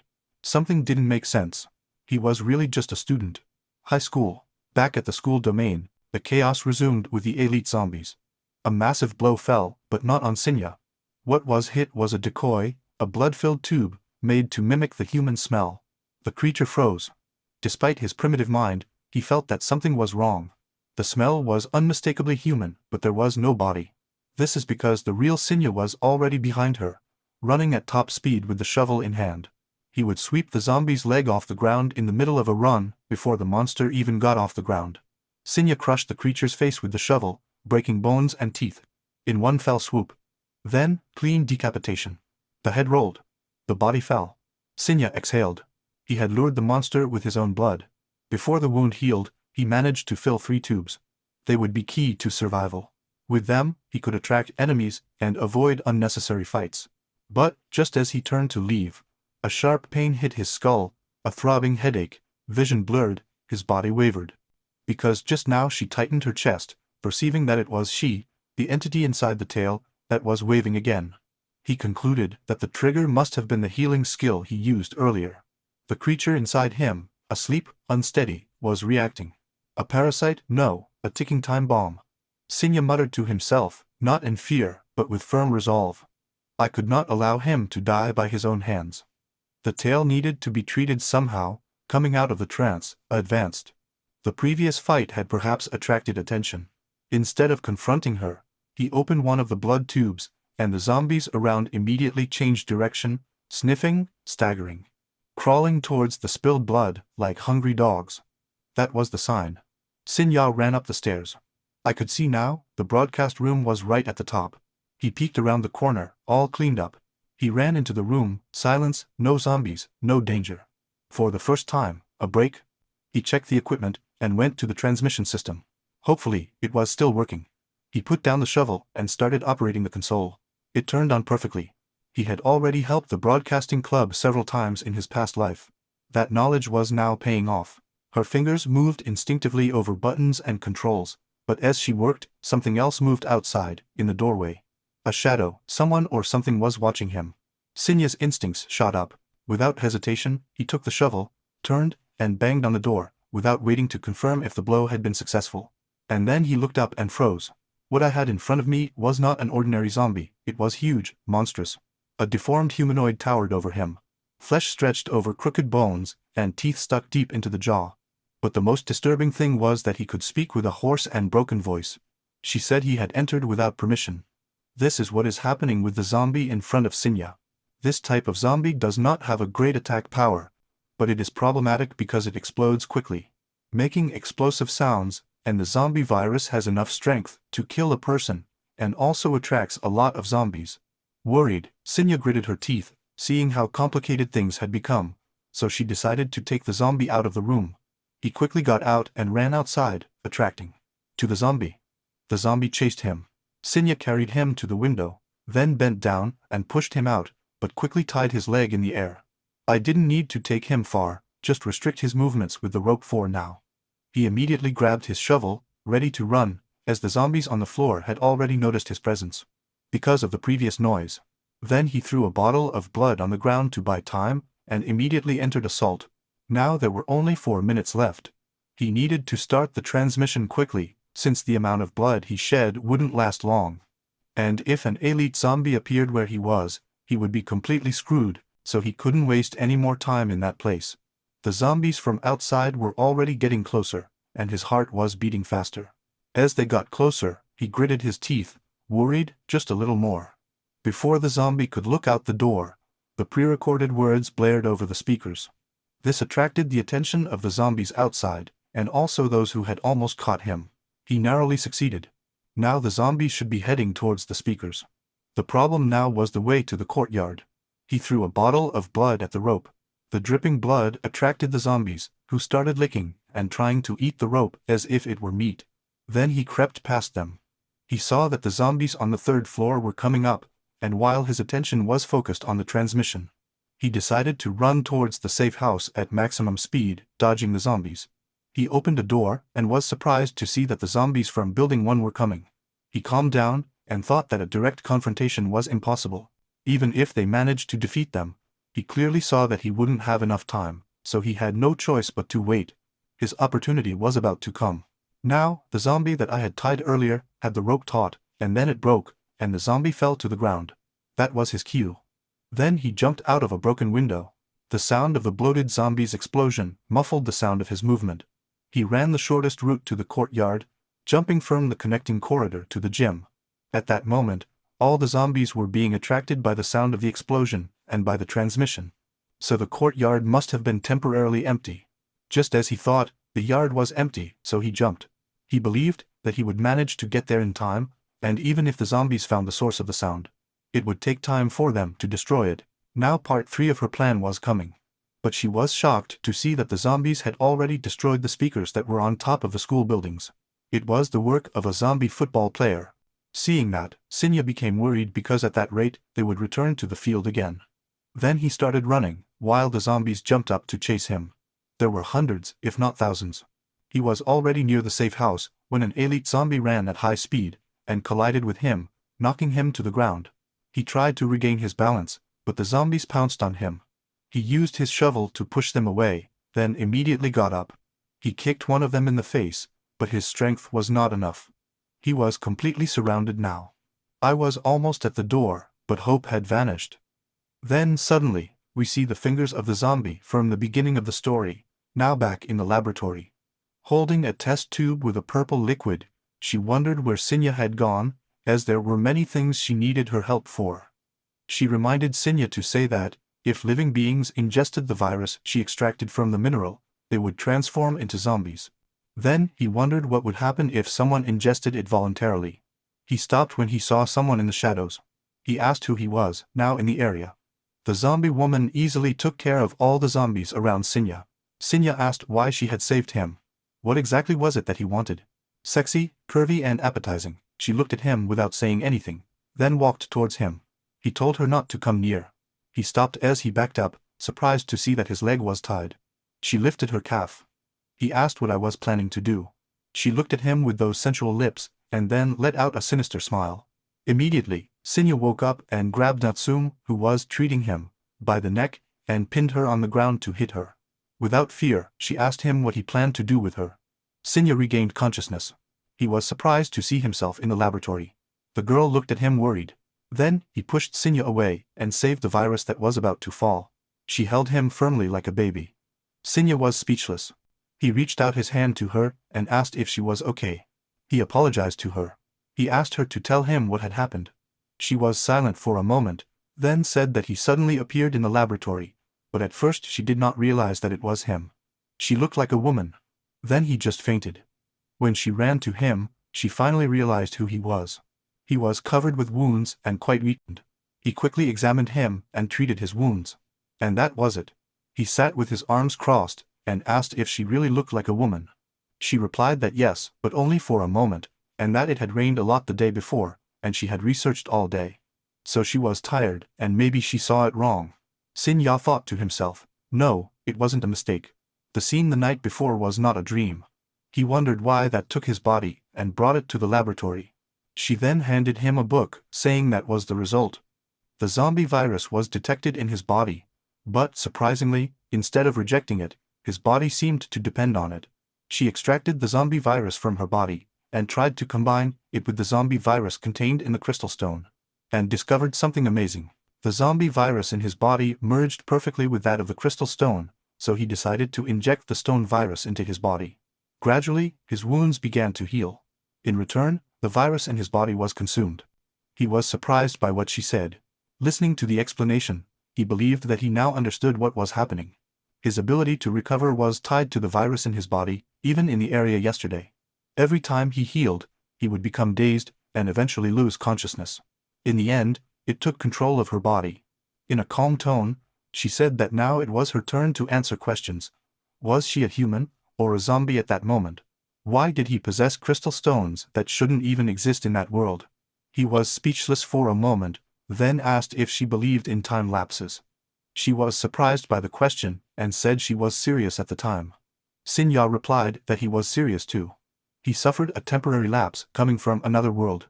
6 years in the future, the world in 5 years would have reached the apocalypse. With zombies popping up all over the planet, and the apocalypse is 1 month away. She asked if she meant that things like the ones she saw yesterday would be popping up all over the world in just a month. He replied that yes. Places called special zones would appear all over the world. Those areas are full of zombies. He said that maybe it was hard to believe what he was saying, but there was something he wanted to show her. He asked where his clothes were. She pointed and replied that they were hanging there. Sin has already put on his clothes. He thought to himself that he would not reveal his inventory yet.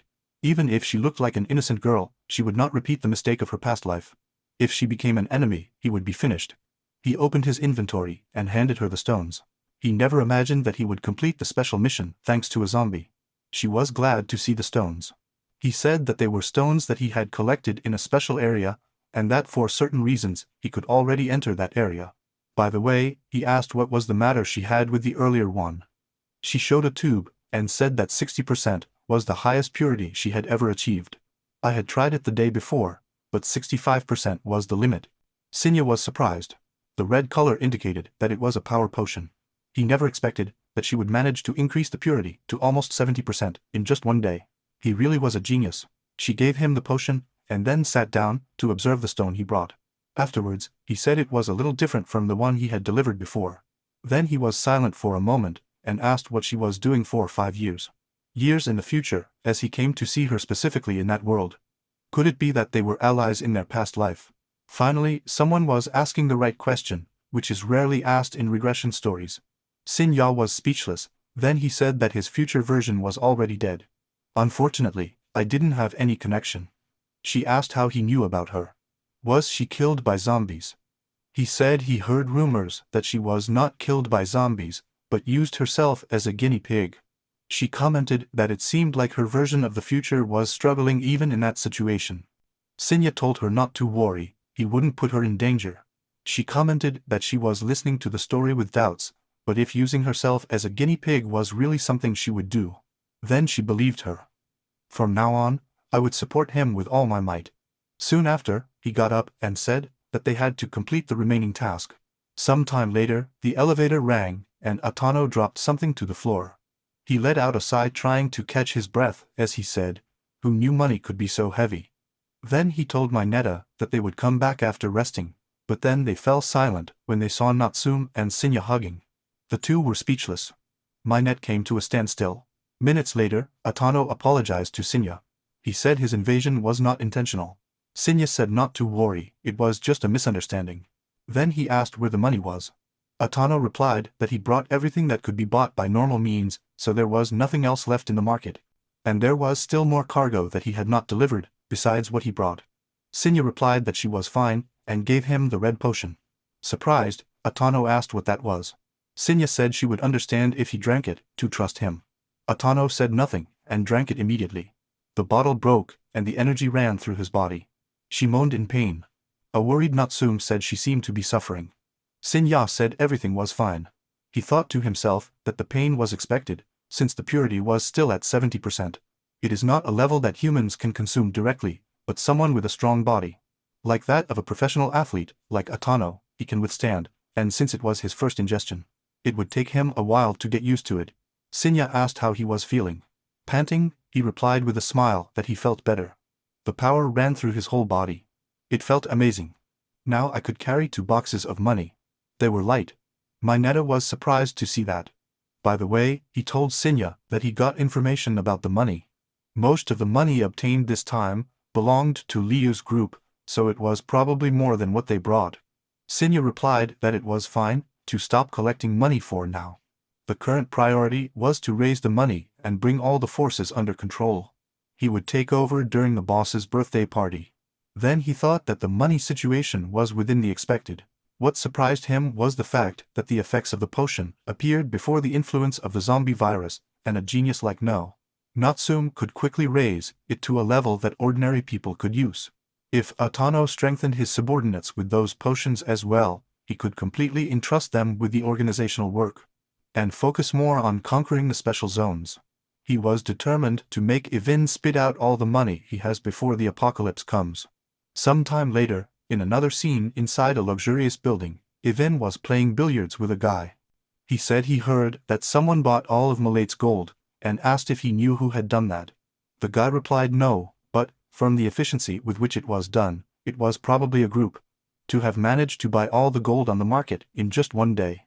And when then asked if there was any movement in international affairs, the guy replied that no, he had already confirmed it, although they did not know for what purpose. Because of them, the market price soared. But there was no product left. Another strange thing was that they were doing all the transactions in physical gold. Now, seeing that they were practically the only ones who still had physical gold, he suggested that they sell it to him, at a high price. The situation is stable now, and there will not be another increase like that. The girl said no, they shouldn't give up so much easily from something that took them years to put together. It is better to act cautiously. She thinks they should keep the gold safe. They should not act rushly until they know the identity of the other party. And Juan then made a dominant shot and put the ball in. The fat man, who had not hit a single ball, was speechless, and said that he thought it was better to sell while they could. They collected gold to make money, so it's natural to sell when the price is high. Well, he told the boss, Ijuin, that the decision was his. Ijuin was silent for a moment, then asked the fat man what the progress of the district's acquisition plan was. The guy said that the negotiations were practically concluded, and the contractors had already been installed. They were still in discussions with the remaining residents. And when then asked Fat Rick if he knew why they were meeting. Rick thought it was to get results at any cost. And Hua put the scratched ball in and said it wasn't such a superficial thing. Everyone was born into a conglomerate. That's why, no matter how hard they work, everything ends up being taken over by the old people sitting at the top. In the meantime, they will continue to be labeled as spoiled children forever. Their parents and families were blocking their careers, roads. He told Rick that he didn't want to wait any longer. Pressed, Rick said he would take care of the district matter by tomorrow. And Quinn then said that they should suspend the sale of the gold for now. What they had to do was to focus on the reconstruction plan of the old district. They would make those old people realize that now is the age of the young. He then asked the girl if she had found out anything about the guy who was at the casino yesterday. She replied that yes, she analyzed the data, but there was nothing worrying. His name was Ichijo, an ordinary high school student, who lost his parents early in a traffic accident. He was working several part-time jobs to support himself and pay for his studies. As for the reason of being in the casino, according to his classmates, he had joined the annual organization. Isu asked if that was all. She replied yes, and then asked what they should do. He said he should be eliminated. It would be difficult, but they should not leave traces. She already knew that he would say that, so she had already prepared everything for him to be killed. Sin was already walking down an alley. He thought to himself that the gold collected by Atano was stored in the inventory. Although it wasn't much, it would be enough to reach level 15 of expansion.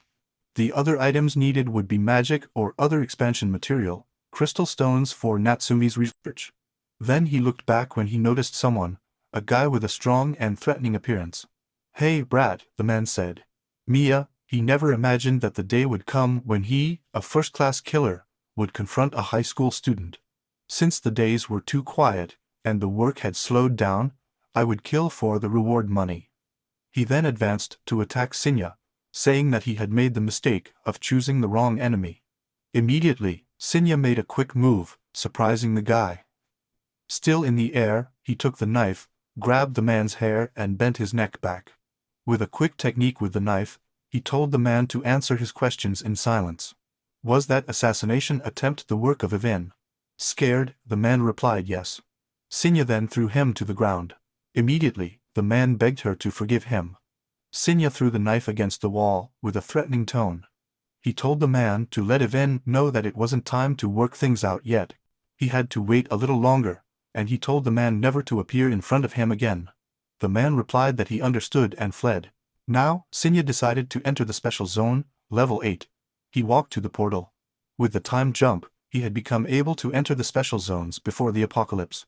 Everything has merits and disadvantages, so he has nothing left but to challenge the area alone. The most dangerous period for him is until the apocalypse comes. The levels of the zones are gradually increasing, so if he wants to prioritize security, he should avoid zones with the resources he has now and with the experience of his past life. He can move faster than others even when the apocalypse comes. But that alone is nothing against the real tycoons. That's why he needs to take risks, no matter how high the level of the zone. He decided to face it. Because it's the fastest way to reduce the difference between him and Nomi. But for that, the most important thing now is to get resources from the underworld, because, in order to face Evin, he needs equivalent power and financial strength, and the birthday party, which will be in 2 days, will be where he will take control. But before that, he needs to get more crystal stones and create potions. He also needs to suppress that within him. He's going to need massive amounts of zombie virus. For now, he seems to be on her side, but he can't let his guard down. Now all the members of the organization are moving to their respective positions. Their destinies are beginning to change little by little, and the one who is in charge is the one who controls that destiny. That's why he needs to get stronger. The next morning, in the laboratory, Natsume was happy that he had completed a potion with sufficient purity. His dark eyes were a sign that he had not slept. Mineta woke up and asked what was wrong. She asked him to come closer, and then she gave him the potion. Minutes later, the elevator opened, and Mineta immediately attacked Sinya, who had just entered, but Sinya dodged. He had no idea why Mineta was trying to attack him. Then came another blow. This time it was fast, but Sinya was even faster. He dodged him and pinned him down quickly. Mineta gave the surrender signal, saying that he was surrendering. Natsume leaned over, surprised that she had knocked him down with a single blow, even though the effect of the potion should have been enough. It was then that he realized that it is useless if the user is weak. Mineta said it was because Sinya was just that strong. In addition, according to his analysis, the data showed that only the speed had increased. 100%. Nothing else had changed, so it seems the potion only affects speed. Sinya talked to Manda, and then said that using potions in her absence was dangerous. Manda replied that it was fine, because she calculates everything. By the way, he asked what was wrong with her hairstyle. Mineta enthusiastically replied that researchers should never forget to keep a fresh mind. Every day, Sinya was speechless and said that they should get straight to the point. She said that the results were, as he could see, that the potion is almost complete. But 10% is the limit for numerical increases. Sinya thought to himself that 100%. This is the limit for starting crystal stones. The levels of the zones have been rising in recent days. Even at the highest, the level is 10 intermediate. Crystal stones can only be obtained in areas of level 15 or higher. Sui's research speed has already reached the pace of conquering people from him, so he needs to hurry up. He told her it wasn't her fault. Then he asked if he could make more potions. I would need them tonight. She replied that yes. I had already memorized how to make them, and would have everything ready by the end of the afternoon. Sinya said it was fine, and then asked Mineta to call Mara to Atano. 2 hours later, Atano arrived. They started talking on the other side while they were working. Natsume asked if Sinya had always been so amazing. Since they were classmates, she should know. He honestly replied that he still didn't understand what was going on. The Sinya he knew was a receiving coward.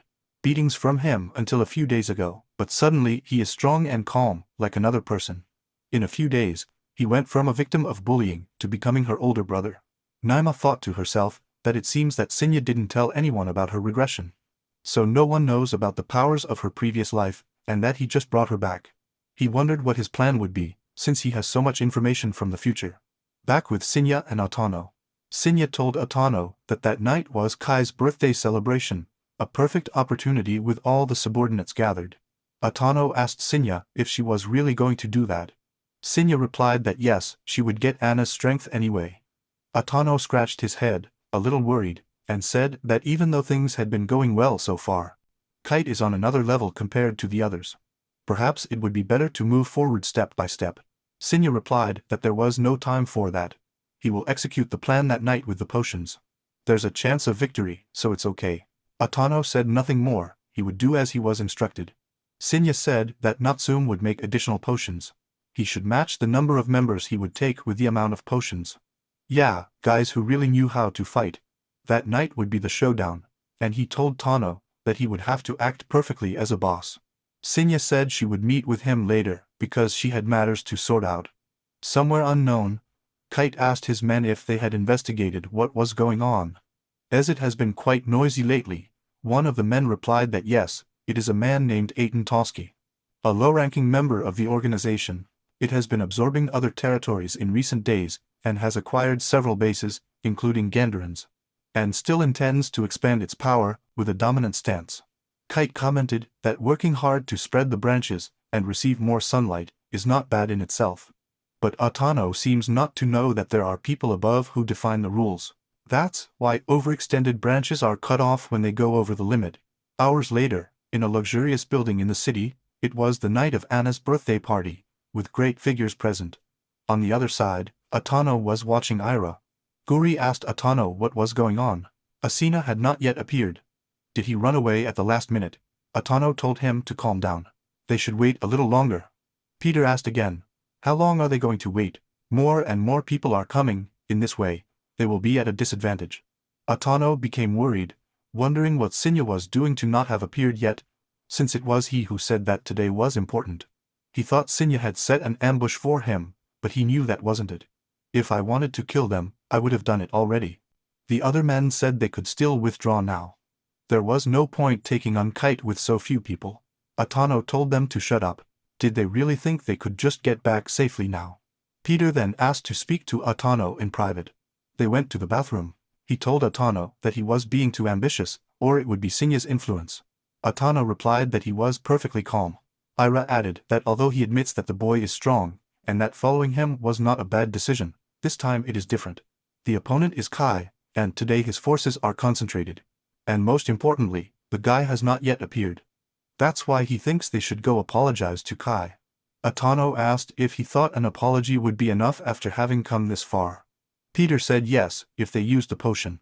If the liquid was as amazing as he claimed, they would be forgiven if they gave it to him. So, let Atano choose which side he was on. Of course, it was just a suggestion. He was the boss, and whatever decision I made, he would follow it. At that moment, the doorman announced that all the participants had arrived, and it was time to clean and close the doors. But then Atano and his men came to the celebration, and said not to close the doors yet. Meanwhile, Sinya was watching everything from above with the glasses, wondering what Atano was up to. Inside the living room, one of the men informed Kite that Atano and his group had arrived. Atano walked towards Kite. Koba commented, well, it's not the famous Atano. I don't remember sending you an invitation. Atano said not to say that he had come to celebrate. After all, Kite replied that he didn't look like someone who was coming to celebrate. He may be old, but he hasn't weakened yet. Immediately, his men surrounded Atano. Atano asked for calm. He said they should talk first. While lighting a cigar, Kite told Atano that he seemed to have come well prepared. It was impressive that he had managed to take several territories in just a few days. Then he asked if she had come to the party just to show her power like that. What was his goal? to say it at once. Atano blew out the smoke, and replied that he didn't have time, so he would be direct. To be honest, those small territories were nowhere near enough. He then launched the attack, saying that his target was the throne Kite was sitting on, but Kite's bodyguard intercepted his hand. Kite, confident, said that he already knew that he would come to cause problems, but he did not expect him to be so ambitious. He was underestimating him, but to his surprise, his bodyguard was shot down by Atano. Atano then shouted to his men to attack now. Kite didn't panic, he kept smoking his cigar. He said, "Not bad, better than I imagined." He immediately warned Atano that he was very wrong if he thought he could defeat him with that level of strength. To everyone's surprise, the bodyguard grabbed Atano's face and smashed him to the ground. Atano immediately grabbed his arm, used his leg, and quickly threw him down. The bodyguard did not have it easy, he could feel the tremendous strength of Aiden. He punched her in the waist, and the two separated. Kite told the bodyguard to end the fight before the party started. The man took off his coat and said yes. Even though they looked skilled, there were only a few of them, so I would finish them off quickly. Atano realized how strong that bodyguard was. Even with potions, he could barely deal with that fight. The Kite men were on another level compared to the ones he had faced before, and that worried him. Peter and the others were also having difficulties. There was no chance of victory once the effects of the potions were over, but he didn't think he had time to think about that now. The fight against the bodyguard was decisive. The battle began, he dodged the first blow and counterattacked with a punch, but the man did not fall, and immediately used his elbow to knock Atano down hard. Then he carried it and threw it against a table. Atano noticed that he could not even leave a mark on the opponent. They were completely at a disadvantage. He wondered if he had made the wrong decision. Maybe I should have apologized and begged for forgiveness, as Peter suggested. Maybe they would let him go if he delivered the potions, but ever since he met Sinya, his life was a struggle between life and death every day. The world had definitely changed. Then the bodyguard told Atano that he had talent. If he admitted his mistake, he could intercede with the boss for him. Atano got up with his hand in his pocket, thanked for the concern, but said he was sick of a life stealing coins from children. And he said more. If the bodyguard knelt down, he would make him his subordinate, and take care of him. The man rushed to attack him, saying that it was a pity, he would have to die. Then Atano took out a potion and thought, with just one, he has already managed to reduce the difference so much. What would happen if I took another one? Maybe I could win. But, to everyone's surprise, Sinya appeared, and held the bodyguard's arm. He said, "I'm sorry, brother. I was late." He apologized to Atano. The man was surprised. He asked Sinya what kind of power she had. His arm wouldn't move. Sinya then punched the bodyguard in the stomach. He then warned Atano that if he took 2 potions, he would not endure the side effects and would die. Atano stammered. He said he thought maybe he could win. He stopped. He wondered how Sinya knew he was about to take the second one. He realized that, from the very beginning, everything followed Toya's plan. He was being put to the test. He gritted his teeth, furious, realizing that from the beginning he was nothing more than a piece, chosen at random. Because of everything that had happened up to that moment, he understood that Sinya was testing whether he would betray him and deliver the potions to Kai. For him, it was a gamble which side to choose.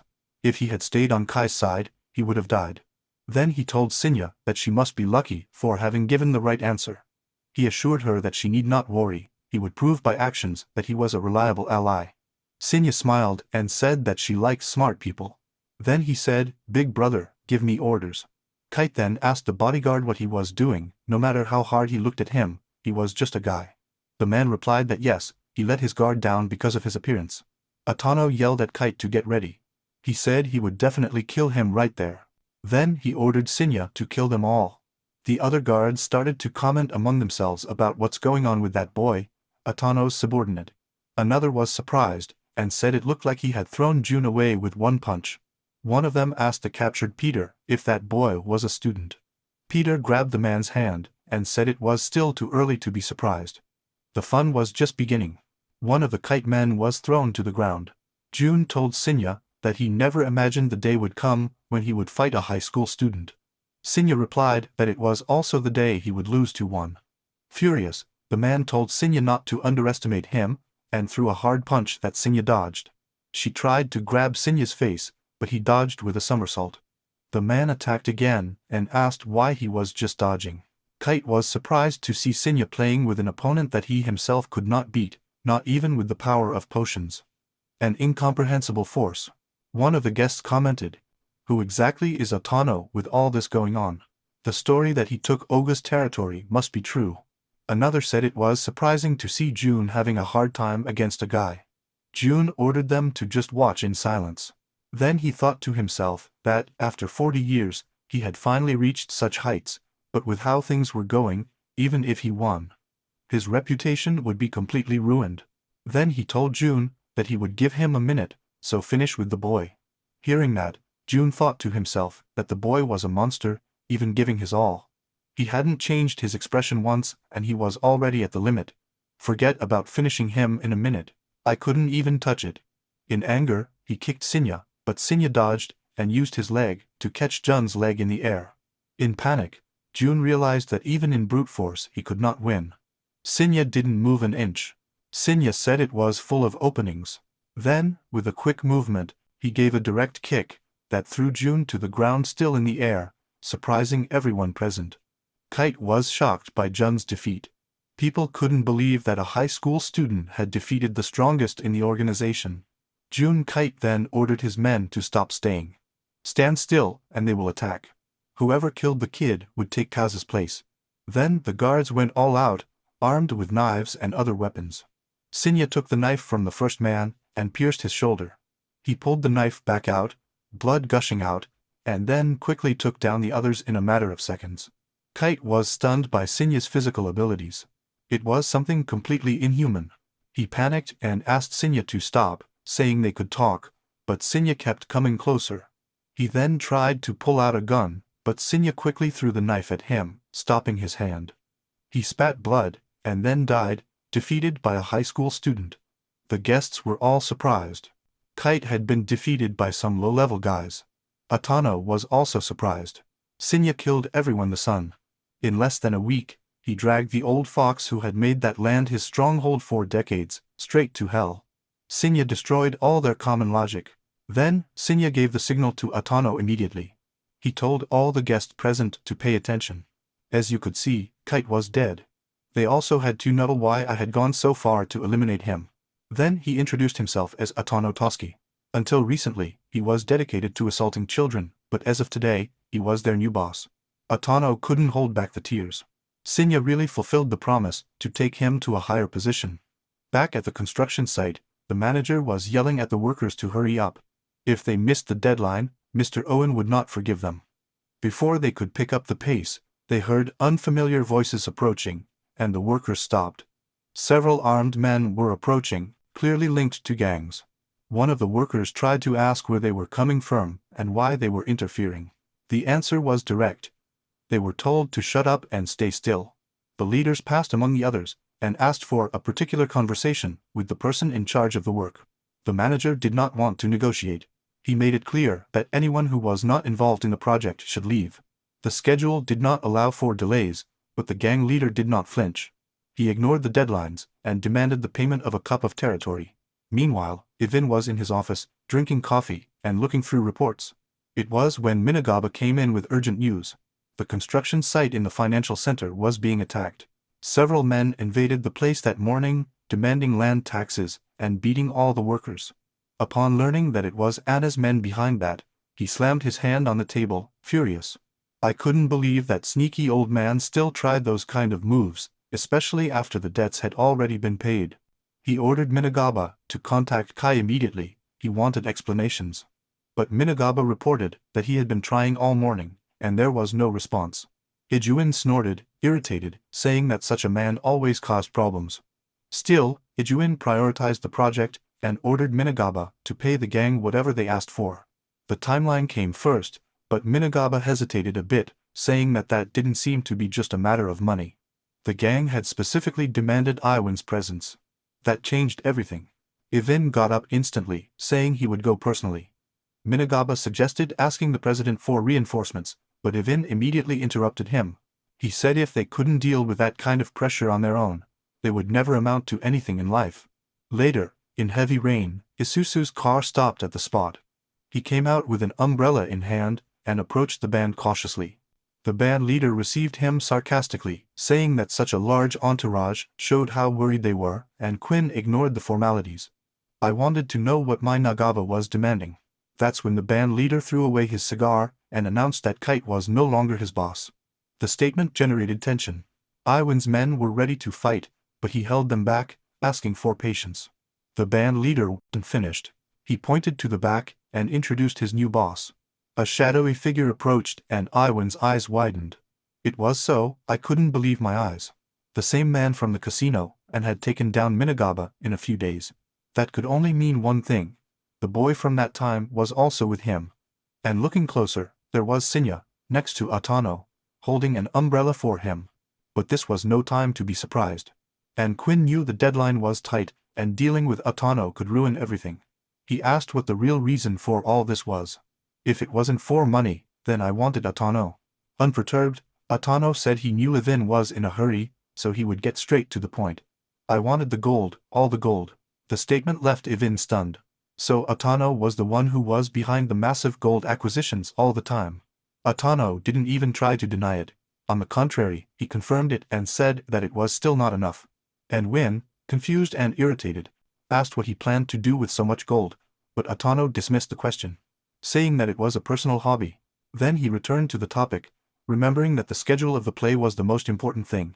He even hinted that Evin wanted to use that project to prove something to his own father. Atano directly advised, if he were on the IO site, he would simply pay the land tax and keep the project going. Evin let out a long sigh, realizing that Atano had done his homework.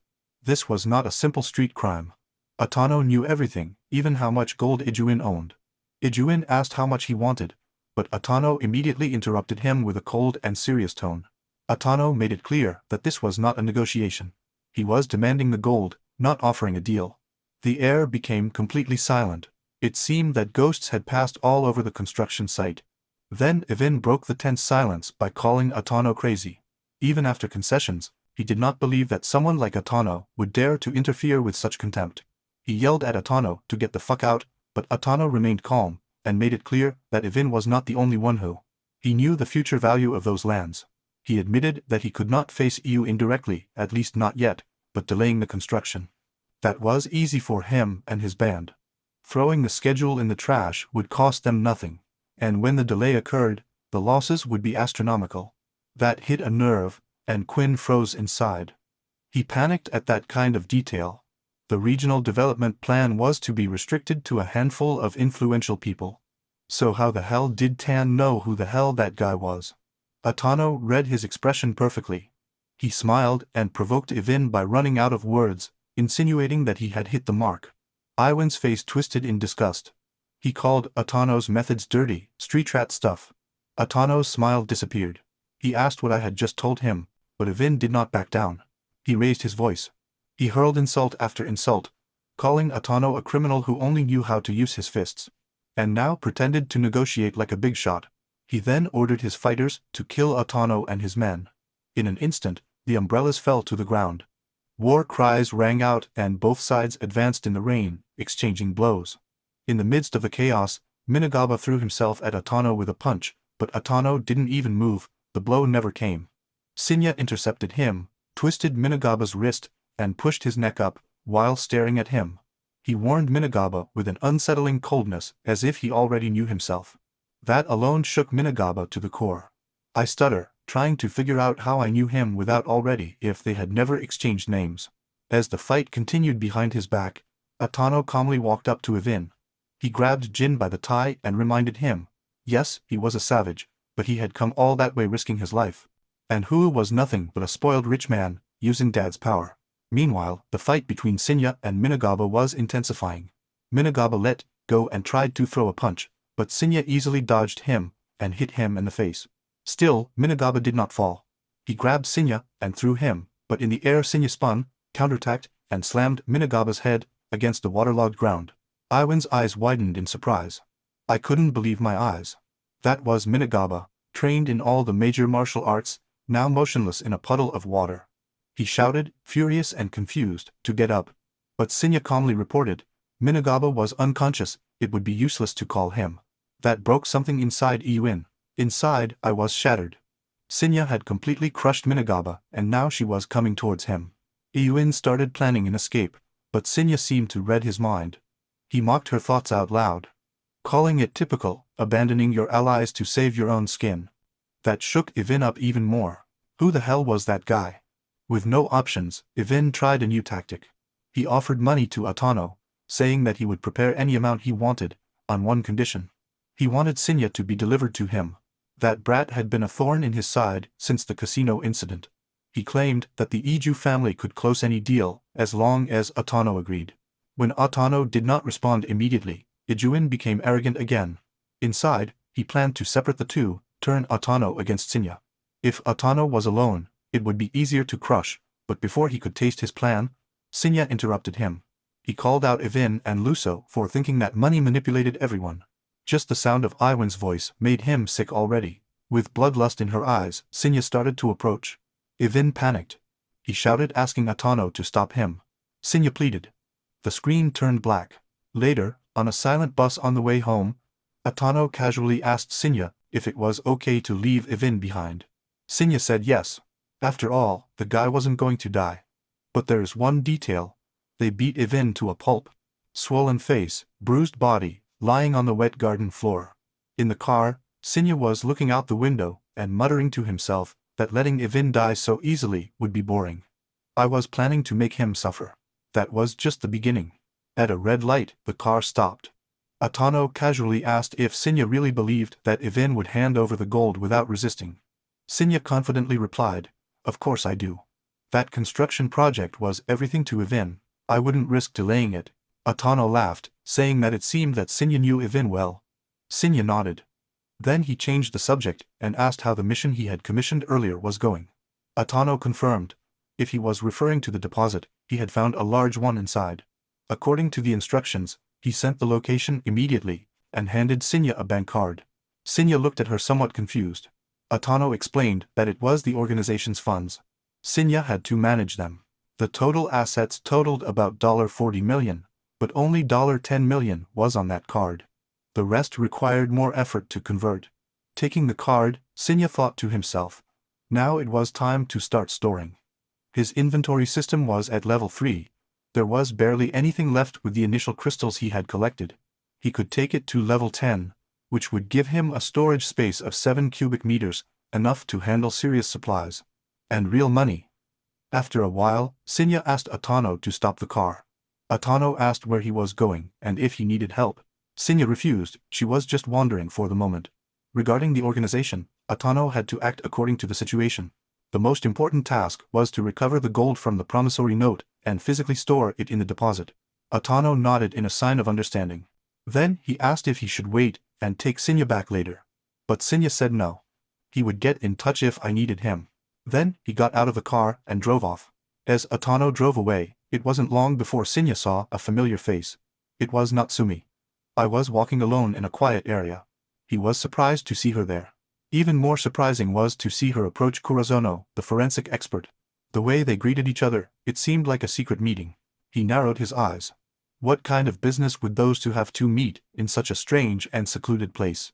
The scene changed to a VIP hospital room, part of the Yi Juin family clinic. Yi Juin woke up scared, covered in bandages, and still with bruises from the previous beating. He cursed under his breath. He hadn't felt so humiliated in years. His old gang was gathered around the bed.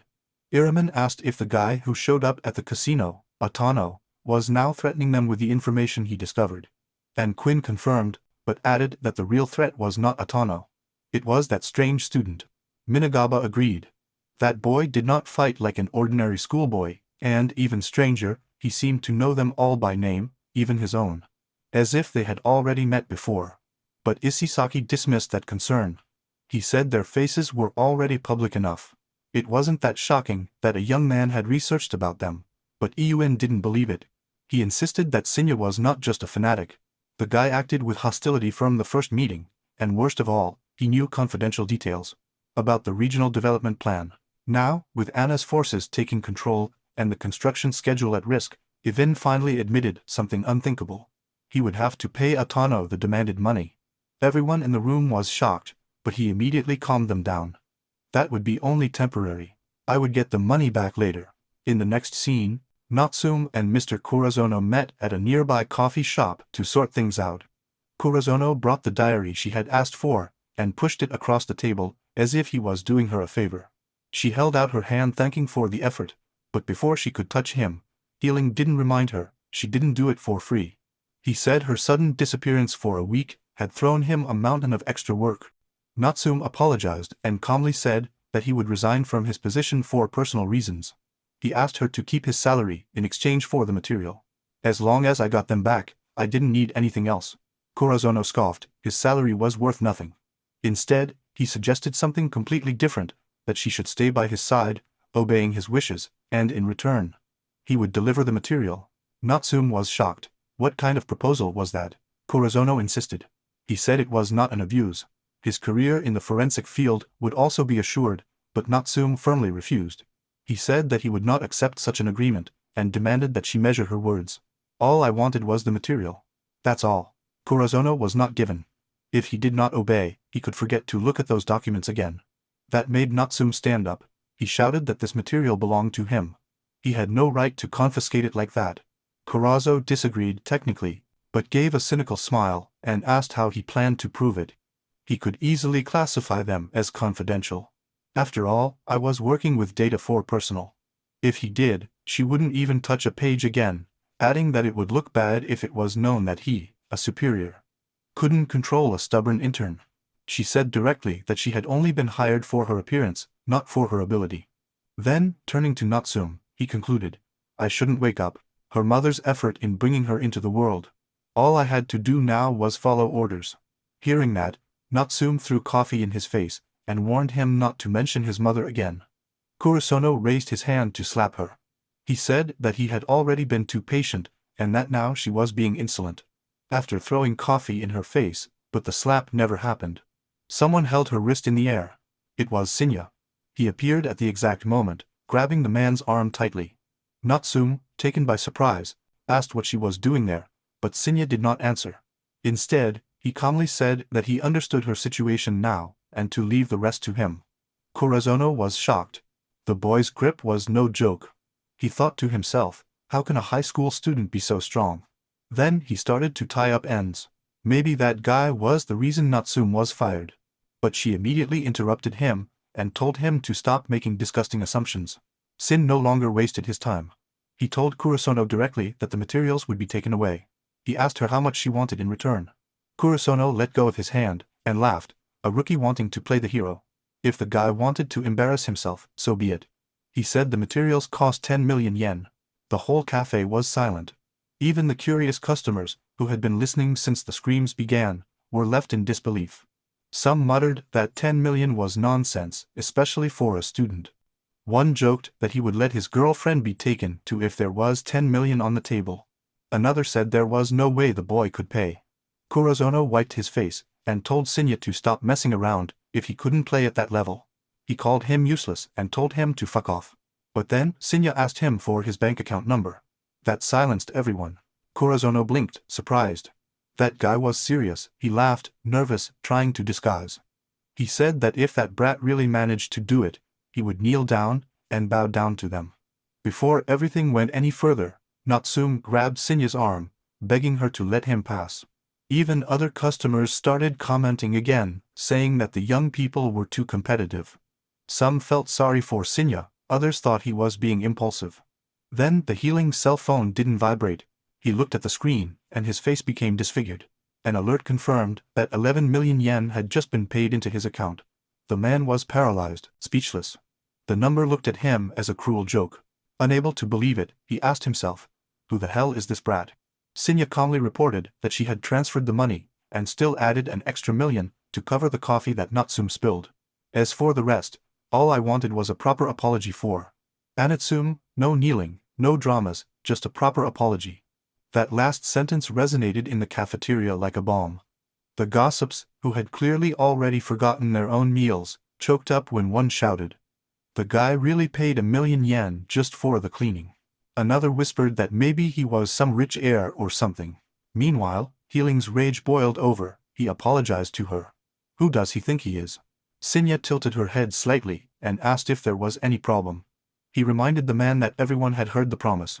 He was thinking of taking it back now. Curation had no choice. Grinding his teeth, he offered an apology to Natsume, and Natsume, keeping his dignity intact, accepted the materials without saying a word. Later, Natsume and Shinya were returning home together. The silence was heavy. Shinya noticed it and asked what was bothering her. Natsume suddenly exploded. She screamed that she couldn't believe he hadn't hit the guy. And besides, he gave her all that money. Those materials were his from the beginning. Just thinking about it, his blood boiled. Shinya casually replied that that's what had her so upset, but said she didn't have to worry. I wasn't going to let Kurazan use that money in peace. He had already sent a message to Atano, instructing him to take care of the situation. Hearing that, Natsume finally calmed down and apologized for not telling Shinya anything before going to meet Kurazan. He just wanted to retrieve his research material. Shinya said that, actually, he had already seen her earlier and had only followed her from afar, so in the end, everything turned out fine. Still, from now on, I should take my Neta and the others with her in case of emergencies. Natsu accepted. Then, somewhat curiously, she asked why I was there. Shinya replied that she got soaked by the rain earlier at work and went to buy new clothes. Natsu said he understood. As an apology and thanks, she offered to accompany him. Soon, they both arrived at a shopping mall. Although the original plan was to buy clothes for Shinya, Natsu ended up looking at clothes for her as well. A classic feminine detour during shopping. As they were doing so, two figures noticed Shinya. It was Miki and her friend, former schoolmates. Miki's friend pointed and asked if that was really Shinya, the errand boy from the class. Miki confirmed. I couldn't understand why he was just in such an expensive store, and on top of that with such a girl. He even speculated if it was a case of sugar dating, but the more they watched, the less it made sense. If he wasn't following her anymore, he was the one who was paying. Miki muttered that the clothes in that store were ridiculously expensive. How the hell could I afford them? Curious and now suspicious, she told her friend that they would follow him to see what was really going on. Meanwhile, on the street, Kurazan did not come home walking and grumbling bitterly, losing to an intern and a schoolgirl. The humiliation was unbearable, but he admitted that getting that money was a positive point. He swore that that brat should be rich and already. I was planning to extort more from him soon. His greedy thoughts were interrupted. A shadow appeared in front of him. He was Ethan. Atano asked if he was healing. The man confirmed with a frowning sign, telling him to fuck off. He had no patience, but Atano just smiled. He said he had come to teach her healing or how. Spend 11 million yen the right way. Back at the mall, Shinya and Natsume entered another store. This time, they stopped at the jewelry section. Natsume, seeing herself reflected in the mirror, began to look at herself and try on some things. In typical feminine style, Shinya asked if she really liked that. She responded with confidence. Of course, she's still a girl. After all, skin care and makeup are the basics. At that moment, Shinya's cell phone rang. It was Tano, asking for a video call. Curious, Shinya answered and showed the screen to Natsumi. On the screen, Atano appeared with an arrogant smile, and behind him, Corazono was almost unrecognizable, injured, beaten. Humiliated? Atano explained that he not only returned every yen from the previous transfer, but also confiscated all of Corazono's hidden assets as revenge. Natsume smiled satisfied, and told Shinya that she had done a good job, but the moment was interrupted. A familiar voice called to the girl. It was Miki. She came up with her friend, pretending surprised to find him there. Shinya coldly asked what he wanted. Miki, playing the innocent, said that she did not know why things between them had cooled down so much. If she had ever offended him, he apologized, he could not treat her as before. He even said that he was sad now, thinking that blaming him would work. It didn't work. Shinya completely ignored his performance and continued talking to Natsume. Niki's smile trembled, but inside she was furious, red and foaming at the mouth. Why was Shinya ignoring her? Her friend whispered that something seemed strange. Shinya really looked different. Even Miki's typical cute charm didn't work. She wondered aloud if he was just pretending, but Miki wasn't ready to give up. Determined to win, she moved closer. He grabbed Shinya's arm and bent down. Looks like she forgot to install the breast development DLC. Her blouse conveniently tilted for maximum distraction. She asked what he was buying and offered to help him choose, sure that that old trick would break his posture. He didn't break it. Shinya pulled her hand away and coldly told her to put that down. It was disgusting. Miki froze. Disgusting, she repeated incredulously. I couldn't believe he called her that. She got upset, saying that he should be grateful that she paid attention to him. Someone as short as him wasn't being too arrogant. He turned to Natsume and declared that Sinya was a poor wretch, and had probably spent all his savings in the previous store. Natsume was beautiful, she said, so she should break up with him immediately. She felt satisfied saying that, thinking that she had made a big impact. If he bothers me, I'm going to expose his whole past, he thought. Meanwhile, the employees and cashiers nearby were watching the whole show. The manager, upset by the mess, told a novice employee to go handle the situation. The poor newbie blinked because I mumbled, but her supervisor insisted that it was her first day. So that was the opportunity to make a good impression. The girl rolled her eyes. What kind of impression? You're just giving me your headache. He forced a customer service smile and walked over to the group. He kindly asked them to speak lower because they were annoying others. Mickey didn't stop. He kept teasing Sinya, saying that this was not a place for ruined people like him. He told her to drop what she was holding and leave before she embarrassed herself even more. Sinya looked at her in silence, then put the product on the shelf as she had been asked. The novice employee frowned. Then they really weren't going to buy anything. He sighed inside, thinking it was just another group of curious people wasting their time. But before that thought was over, Sinya pulled out a card and handed it to him. He asked me to calculate everything, not only the items that he had, but everything that was in the inventory as well. I would buy everything with the card.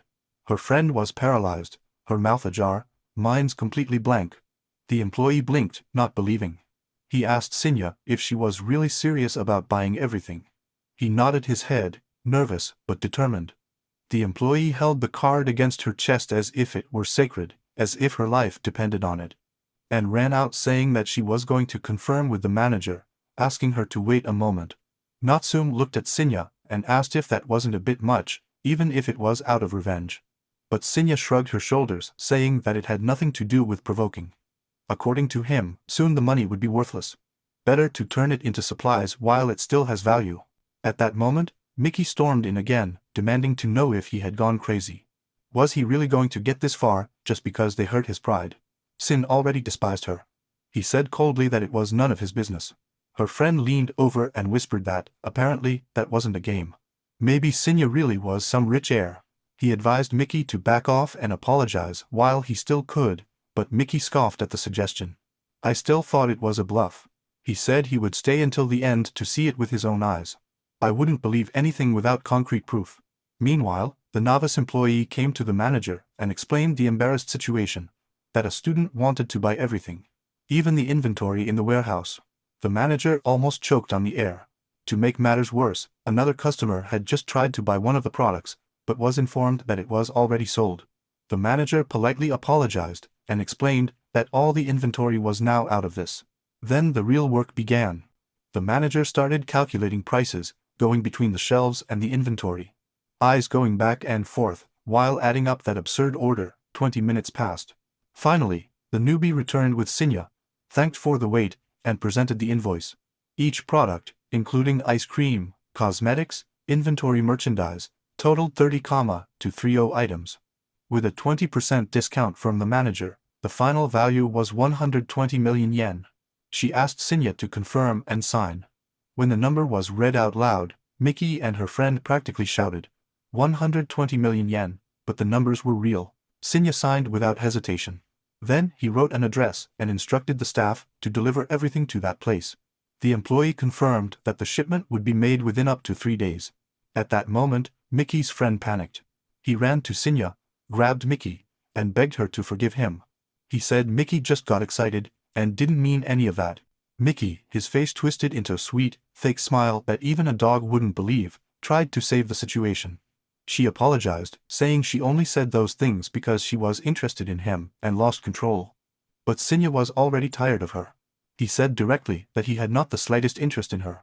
Then he turned to Natsume and suggested that they leave. Mickey was left behind, speechless, affected, humiliated. As Sinya was leaving, the employees lined up and bowed deeply, thanking and saying that they were looking forward to a next visit, if there would be a next time. Later, walking down the street, Natsume commented that making such extravagant purchases even gave a good feeling. He asked if he should also start stockpiling supplies in advance. Sin already agreed. He said that, when the world will collapse, maybe it would be possible to buy a person with one bread. Natsum laughed, then said they should keep shopping, but something changed. Sinya's body tensed up. A strange energy was pulsating around him, invisible to others. He got serious and told Natsum to go home. At first she was confused. She asked what was going on. Sinya only replied that the purchases ended there. A level 15 special zone had just appeared nearby and only he could see it. Natsum couldn't see anything. Time lost its meaning, minutes or hours, it didn't matter, because Sinya was already inside, cutting zombies as if they were weeds. He was moving fast, efficiently, making his way all the way to the safe haven. He noted that level 15 zones were no longer a problem for him. The system confirmed that the area had been cleared. As soon as he entered the safe zone, his phone vibrated. Atano was calling. He reported that the shipment of gold had finally arrived, a whole ton. Atano asked what he should do with her. Sinya said to keep it in the storage room for now. I would send a shopping list soon. Before hanging up, Atano asked to wait, but Sinya cut the call anyway and sent a message, with the exact location and quantity of supplies to be purchased. Atano saw the list. When he saw the size of the order, he almost dropped the cell phone. That wasn't just a supply list. It seemed that Sinya was planning to buy the whole city. Meanwhile, Sinya was already back on the streets, hunting for the next one. Zone? The matter of money and supplies was settled. Now it was time to farm crystals. When he looked up, something caught his attention. An intense peak of energy on the horizon. Another area. He stood still for a moment in silence, recognizing the pattern. The zones appeared more frequently. Maybe the rumors were true. Maybe the apocalypse was finally knocking on the world's door. Then, without hesitation, he threw himself back into the fight, zone after zone, day after day, cleaning and collecting like a man who no longer had time to waste. About a month later, the time was already over. There was only one day left. In the lab, Natsum looked up from his experiment and asked Mineta if she had seen Sinya lately. Mineta shook her head. It had been almost half a fortnight without news from Sinya. Even Tano hadn't shown up lately. Natsum nodded.